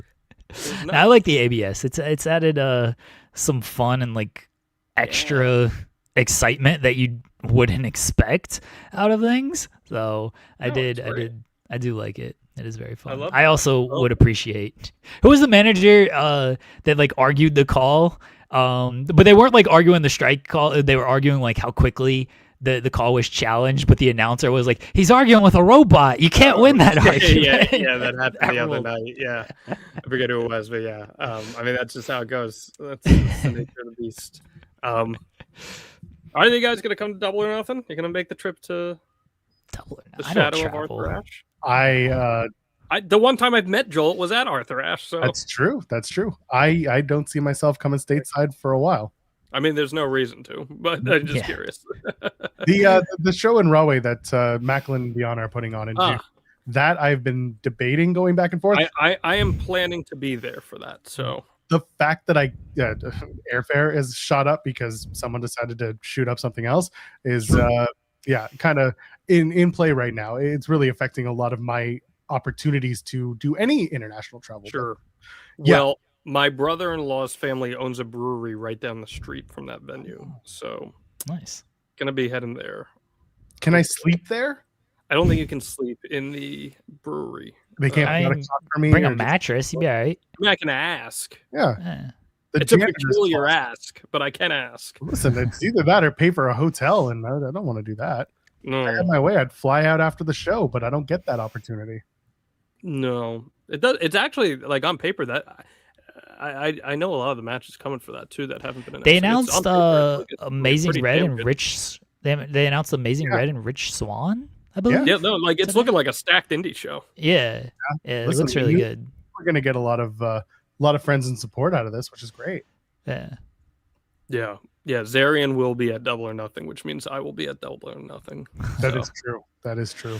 the other day, my fiance and I go out to dinner, and I had a button-up shirt, and I had 3 buttons unbuttoned, and she said, "You're pulling an Andrew Zarian close." It's true. It did happen. Bless Andrew Zarian. Yeah, absolutely. But yeah, I'm gonna go interview Taryn Terrell. So it was good to see you guys and shoot the shit. And Thank you Yeah. for stopping here and accomplishing nothing with us, John Alba. That's to be As expected. is tradition on this show, we accomplish Oh, nothing. Tell Ross we say hi. Don't do that. I don't know if I'll be on this call with Ross. I think it might be someone else. I Wow. prefer There are others? that Ross does not know we exist. He knows we exist, I know he does, but I prefer if he doesn't. knowing we exist. Yeah, there are others handling that now. Can we talk to God them bless. instead? Yeah. I can try to help you out. Yeah, I'll try. See if they like me enough anymore. God, All right, guys, be well. thanks, Bye, John. buddy. Oh God, I feel a little bad putting him in those predicaments, but also Yeah. they know who I am. They know who John. I am. Sure. I'm not bad to them. I'm I not mean, bad. a little bit. Listen, Father James Cokehead came back last night, just like I told them they would. I'm very happy to see him back on the show. He deserved it. Okay. Clap, clap, clap, clap, clap. Good for him. Someone saying Joel's not going to an AEW pay-per-view. I thought you were a fan. Buddy, I only go to the Canadian shows. I'm only going to Vancouver because it's in Vancouver, and I haven't been in Vancouver since 2012. So I'm going to spend 37 hours going to Mystery because that is my prime objective. And then probably going to Tokyo Joshi Pro. And then I will go to Dynasty the next day. I might even go to the WrestleBrain show that they're doing. They're doing a live show. And those guys are nice. So I might go give them all noogies. Like a bunch of dorks. And then go to my seat and watch Dynasty. And then hope that they end the press conference in time for me to make my flight home. And then maybe come home, shower up, and do this show. I don't know. I land at like 7:50 in the morning here. And then I try my best to stay awake for another 17 hours. So who knows what we'll do. It's what we do. It's what we do. It's what we do. It's what we do. Do we have to talk about the thumbnail? Oh shit, that was a thing, wasn't it? John Allegedly. Cena is hosting WrestleMania. SP3 and I talked about it. We it came together. He was approached in February. It was not originally planned to be this way. John had hoped to be, this is all from Fightful Select, by the way, in WrestleVotes, that he had not been planned to be a part of the WWE ecosystem for a while. We're talking not WrestleMania, but apparently in February that started up, and it's official. John Cena will be hosting WrestleMania, and there you go. They're going to bolster ticket sales because they're trying to move tickets. They got a name like John. It's two things happening at once. It is, yes, ticket sales suck and we need somebody.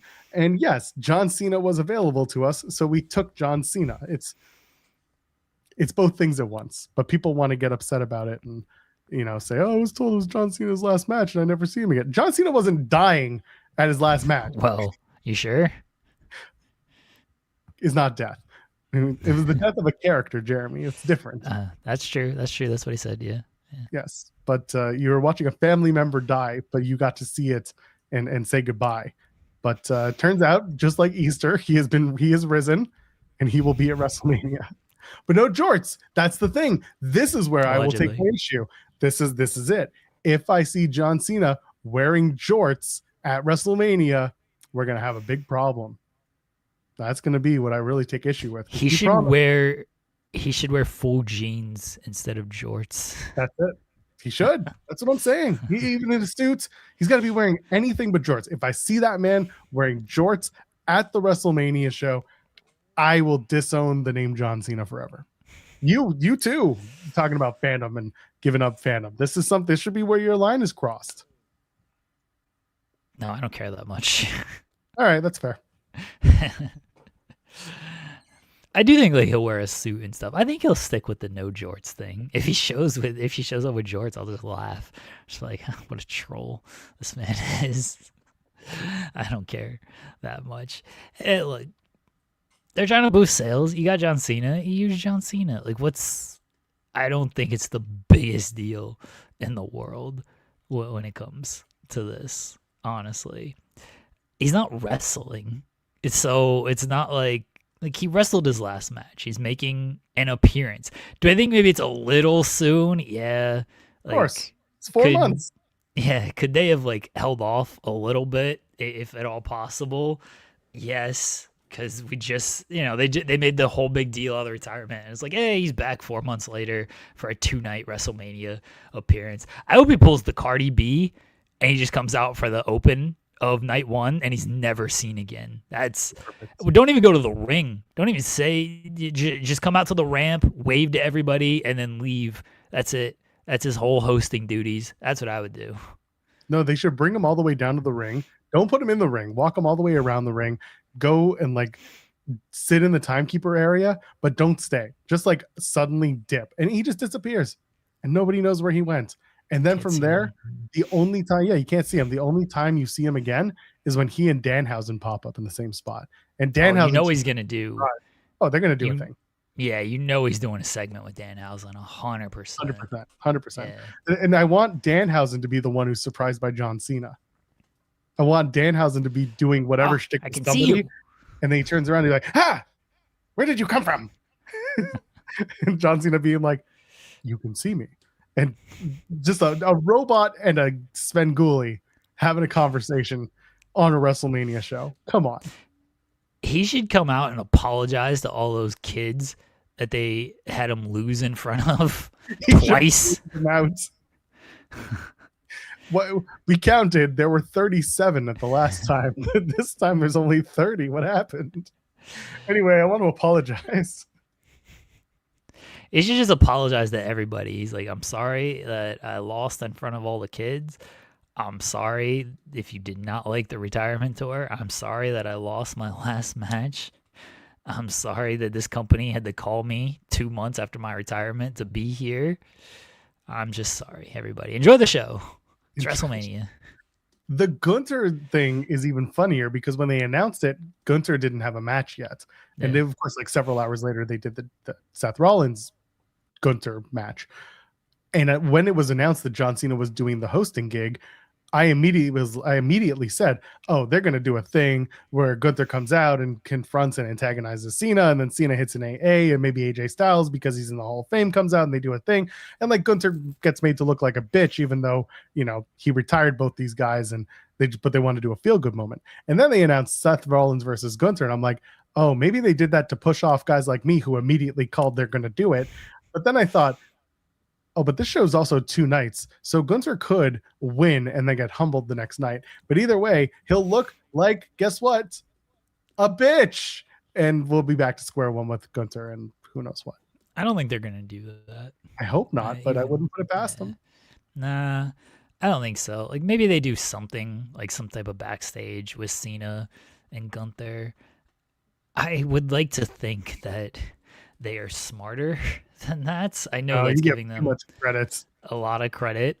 I'd like to think that Cena is smarter than that, being like, this would be stupid. Let's not do this.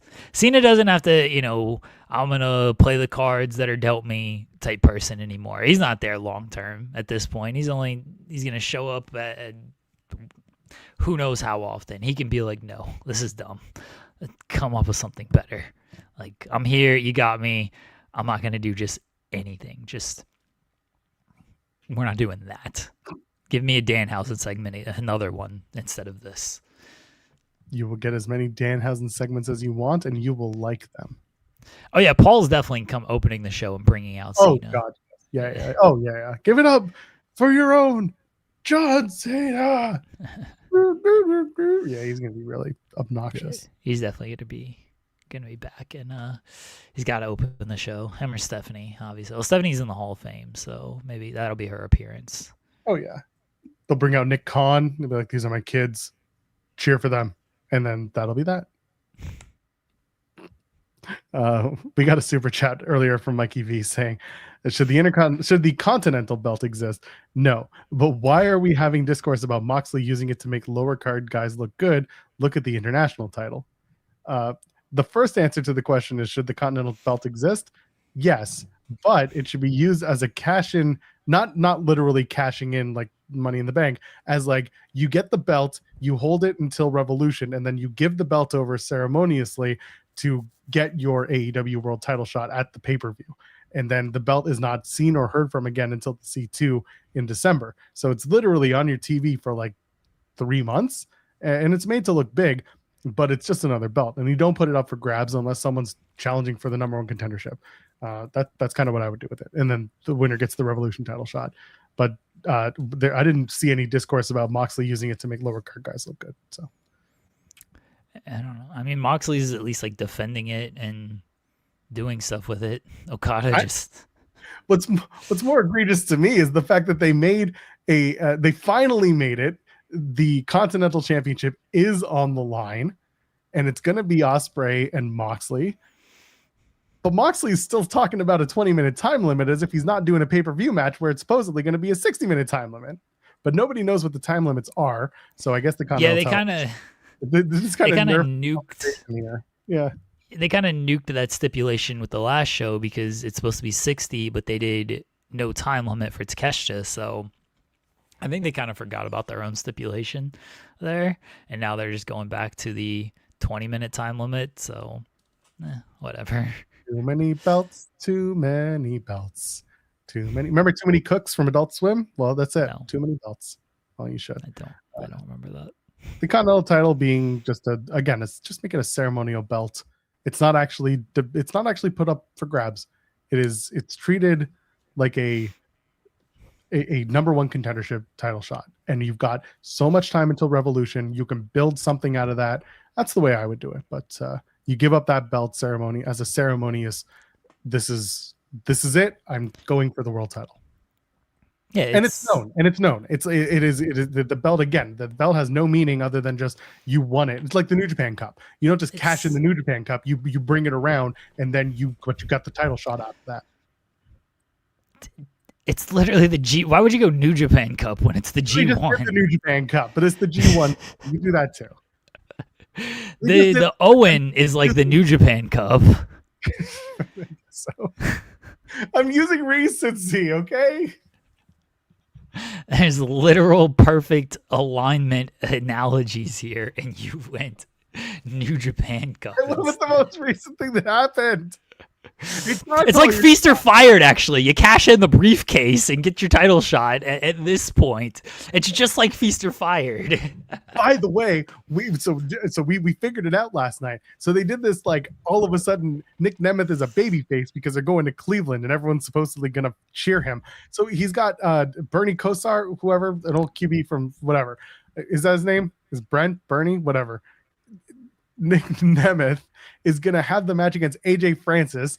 And apparently Nick Nemeth is a babyface. And he said, I'm going to cash in at the pay-per-view. Sure. Eddie Edwards, first of all, Nick's going to win. And everyone's going to be all, Nick won in his hometown. And then they're going to have Eddie Edwards cheat to win. And you know what's going to happen? Nick Nemeth is going to WrestleMania 9 his ass into the main event. And he's going to win after Eddie Edwards had just stolen the world title from Mike Santana. They're going to Bret Hart and Hulk Hogan, the Rebellion main event. Get excited, Jeremy. I see it in your face right now. Is TNA talk over? Never. Get so ready for this. They're going to WrestleMania 9 that show. It's going to be hilarious. And then they'll be in the news cycle for 10 minutes or 10 hours, and that'll be it. Then Cody will say something about leaving AEW, and everyone will get on that. Okay. I don't want to talk about why I left AEW, but also I want to talk about why I won't talk about why I left AEW. All right, Cody, good for you. Cody asked what we want to talk about. Someone's like, I want to talk about why you left AEW. And then every time he's asked, he's like, I don't want to talk about that. So really it should be, what do you want to talk about other than the following? Oh, ridiculous. Yeah, Dynasty, and then Dynasty's going to start, and that'll be it. SmackDown tonight. The Enterprise Center in St. Louis, Missouri. Allegedly. Hometown of Randy Orton. Big, giant heel in his hometown. I'm sure that's going to go well for everybody who needs to boo the guy who's in the I think they're expecting the cheer, so I don't think they're that foolish to know that he's going to get booed here. Cody should just run over Randy with the bus and just do it. Just get it over with. Go full bore. Really do a double turn on this. Anyway, Cody and Randy will be here. And whoever Randy was on the phone with is teased to appear. Jacob Fatu and Drew McIntyre are allegedly going to appear. And Rhea Ripley, Jade Cargill, Michin, and BFAB are also scheduled to appear. Lil Yachty, according to Fightful Select, also scheduled to appear. Yeah, they don't have anything announced for this show. Literally no matches announced for this show. 3 hours and nothing to show for it. It's going to be a great night. Been a run of great nights. I'm going to go to bed so early. I'm not looking forward to this show. The next night on Saturday is NXT Stand and Deliver, because that's a show that's a show that couldn't stand up with WrestleMania week, so they're standing it up by itself 2 weeks before WrestleMania week. So here we go. Is it a pre-show match? Sure. 10-person mixed tag match. Hank and Tank, Shiloh Hill, EK Prosper, the former Eli Knight. Yeah, sorry. Eli Knight is now EK Prosper, because you figured it out. And Ren Sinclair, they're going to take on the Birthright team of Afterbirth. Lexus King, Stax, Charlie Dempsey, Uriah Connors, and the TNA Knockouts champion somehow still Ariana Grace. Danny Luna deserved better. The Vanity Project are going to take on the Americanos, because that's what you do for the tag titles. This is a match that's happening. What are we doing? Who's going to win this match? Vanity Project, I assume. So glad we had this chat. Miles Bourne defends against Johnny Gargano for the North American Championship. This will be good if Gargano is going to be Gargano, but I hope he's Plank Gargano. Depressed Gargano. Yeah. That sounds much funnier. So, but if they actually go out there and have a match, I actually think this will be really good. Yeah, I hope they go ham, and No. either Johnny. What do you want them to go pork instead? I guess pork. No, I is just ham. think it's funnier if like Johnny Johnny Gargano just does depression stuff. Yeah. Johnny should just show up 60 pounds heavier, win that belt, and get himself back into the prime of his career. Best shape he's ever been. Bobby Lashley going to be sitting there just pounding peanuts. Oh, son of a bitch. That was my idea. JC Jane, Kendall Gray, Lola Vice. It's a triple threat match for the NXT Women's title. JC Jane slide away, or will finally a new women's champion be crowned? I think Sasha Banks is going to win. You mean Sasha Gray? Wait a minute. We can't call her that. I Kendall don't think Banks? That's going to go well. Well, it went well for a while, and then she walked away from the business. Kind of like Sasha Banks. I think I actually think like Kendall's gonna win. That's my pick. That's my prediction. Okay. I could see Lola winning Okay. because she is a Latina. That's really the only reason. Yes. Sol Ruka and Zarya are having a singles match. Absolutely nothing else on the docket there. They're not doing there's no special nothing. Just a match. Zarya wins by cheating, or it's a DQ. Should have been something. Should have been a hardcore something. Anyway, it's fine. Yeah, it probably should have been, but what can you do? Tatum Paxley defends the North American Women's title against Blake Monroe. I don't even know what to say about this match. Tatum probably wins. I think this would be another good match, though. Send up Blake Monroe, finally. I wouldn't go that far. I mean, I Born would, but I don't think they will. That's why I meant I wouldn't go that far. Gotcha. She could win the U.S. title the next week. Yeah, I mean, who is Julia still a champion? Allegedly. Okay, I truthfully do not remember. She is. Okay. They had the match against Tiffany Stratton last week, and it wasn't for the title. Allegedly, all right. Yeah. Anyway, for the NXT Championship, champion Joe Hendry puts his guitar away to take on Ricky Saints, Ethan Page, and Tony D'Angelo. Joe Hendry's just stack them all.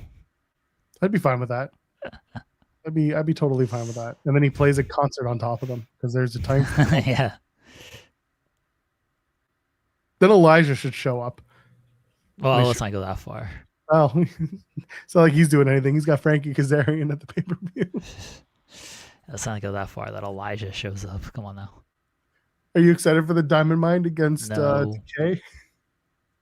What do you mean? It's going to be Rosemary Alley and Havoc against Tessa, Victoria Crawford, and Mila Moore. Everyone's excited about that, right? I don't know when they're going to do it because they already have a 6-woman knockouts tag at the pay-per-view. They're going to do 2 of those? Good luck. I won't be watching. I'll be in Vancouver. That's NXT. That's the weekend for the bigger shows. It's on YouTube and Netflix. Joel, as usual, just completely ignoring New Japan. Ninja what? Yeah. It's Core Genesis. They got a good show. Is they that had, happening this weekend? Oh. Yeah, it's on Saturday morning, I believe. Yeah, Saturday morning. They got Yoda Tsuji against G1 winner Callum Newman. Listen, recency bias, you asshole. Continental Classic winner Callum Newman. It's better. That's better. Is taking on Yoda Tsuji. That should be a great match. I think Tsuji probably retains there. Knockout Brothers against Oiwa and Zach, I think. Pretty sure that's the match. Gotta go Knockout Brothers on that one. I think they're gonna get a retention. You gotta have a title change somewhere on this card. Takeshi against Shota. That might be a title change. Yeah. Big old loser Konosuke Takeshita. Yeah, I think that might be the title change. Oh, the 6-man titles are on the line. That'll be a title change. They changed those titles like it's nothing. Those are Although hot potato titles. Torture.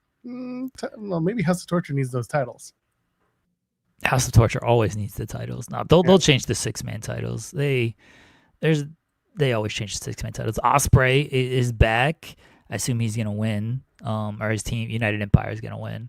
So yeah, Ospreay back in New Japan. So that'll be fun. And so are we guessing that after Callum Newman doesn't beat Yoda Tsuji, that they set up the Ospreay Callum Newman story a little further. Yeah, I think they'll do something with that.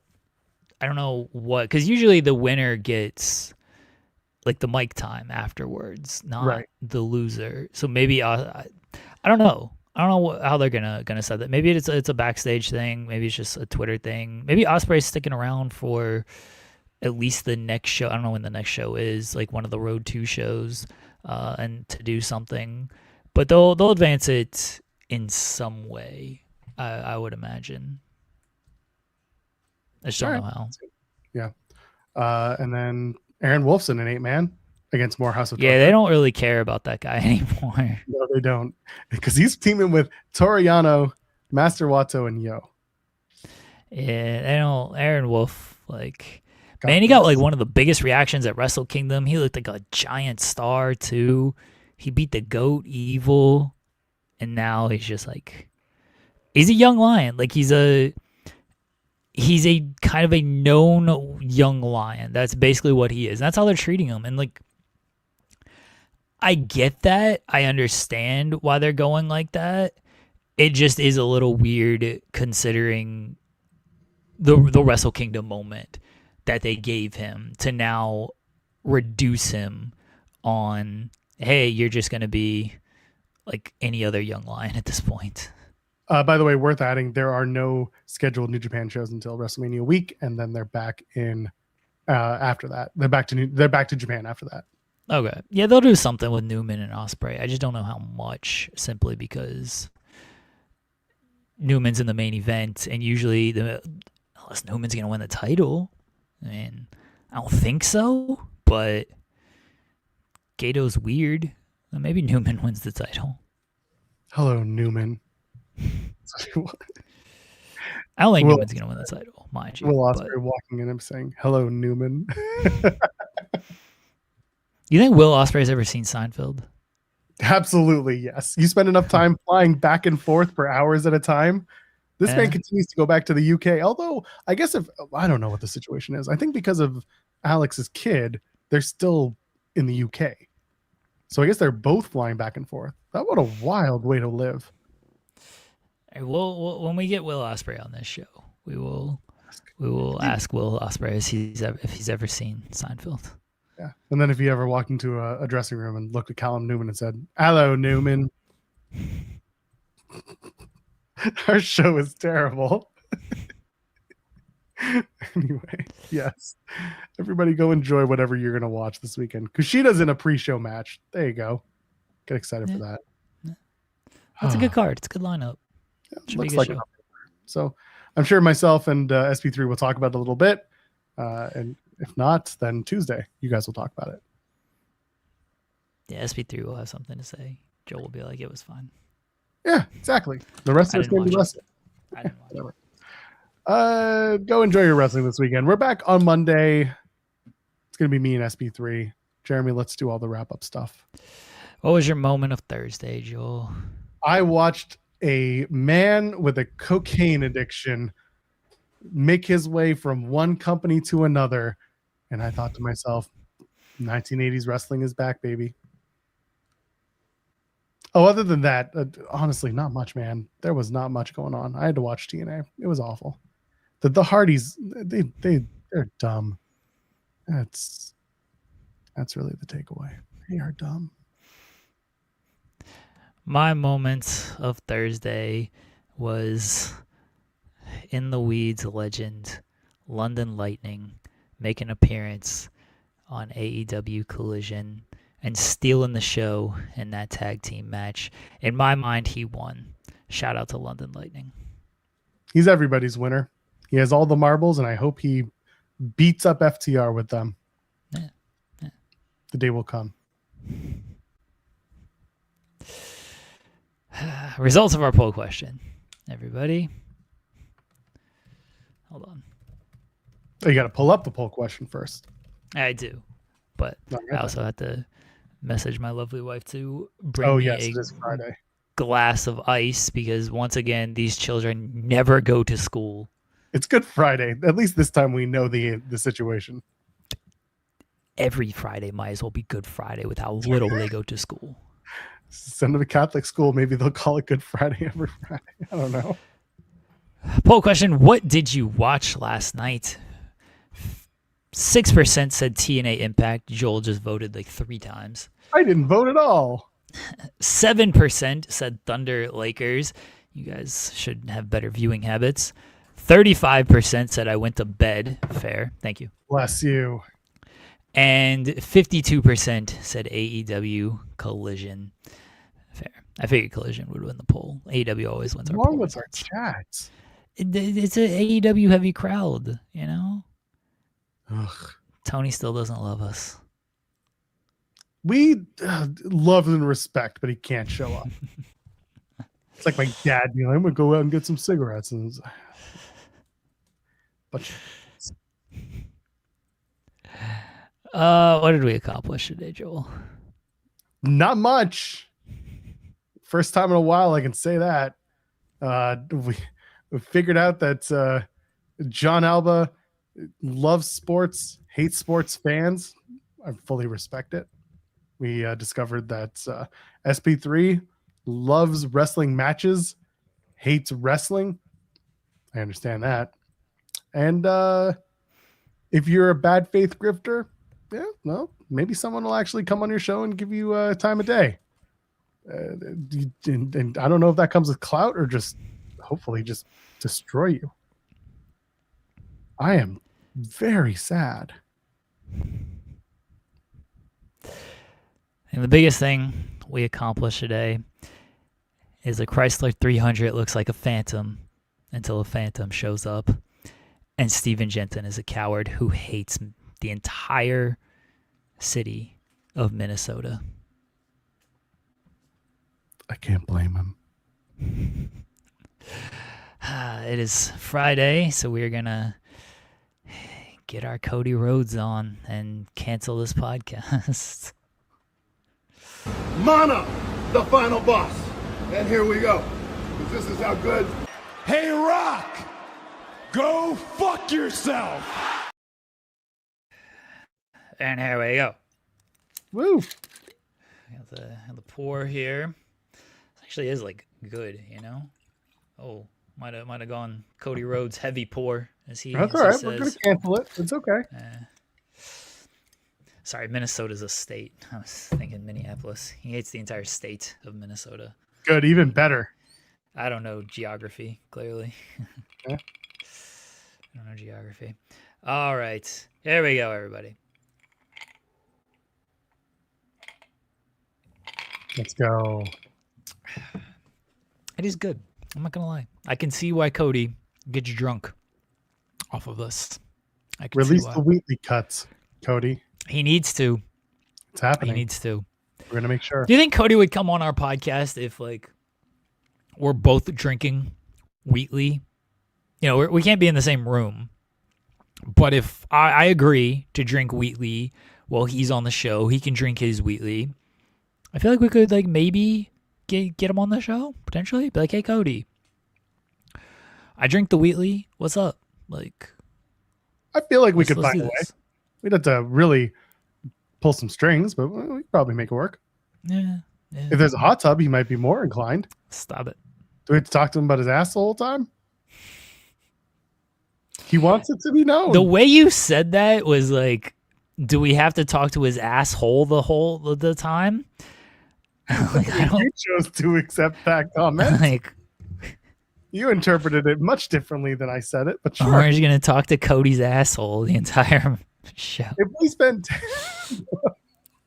he's doing the Ace Ventura the whole time.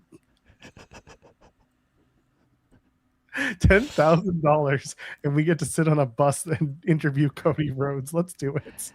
This would be the meanest thing I could possibly do to Steven Jensen. We've talked It's about like, that. hey, we got Cody on the show, but you're not allowed to join us at all. Kicked, banned. Be great. No, I would kick Joel off the show and let Jensen do the show if that was the case. Wow, Honestly. that's upsetting. I'm a big Oh, fan of talking to wrestlers. no, I would Yeah, I would kick Joel off. Like, nah, No, sorry, Jensen's gotta Joel. work. Sorry, Jensen's got to You go got to to work. sit this one out. Jensen will take off. Jensen will quit his job if it meant talking to Cody. What a ridiculous statement that's probably true. He'll spend his life as a gambling man. He'll be Oh, all right. Spending, he already is. Anyway, it doesn't matter. He We're already done. does that. Yeah. All right, go enjoy your weekend, folks. I'm gonna go meet my wife and kid at the park. It's beautiful outside today. Enjoy your weekend. Happy Easter. Happy Yes. Passover to those who are celebrating. If it's just a regular ass weekend, go enjoy it too. If you're watching wrestling, go enjoy it. If you're not watching wrestling, go enjoy that even more. For Jeremy Lambert, you know who I am. You know who he is. Rob and Maggie are on later today, and there's a SmackDown review because everything's on this channel for the rest of the week, and I'm just very, very sad about this. But we'll be okay. Ladies, gentlemen, friends beyond the binary. We'll see you in the next one. Cheers.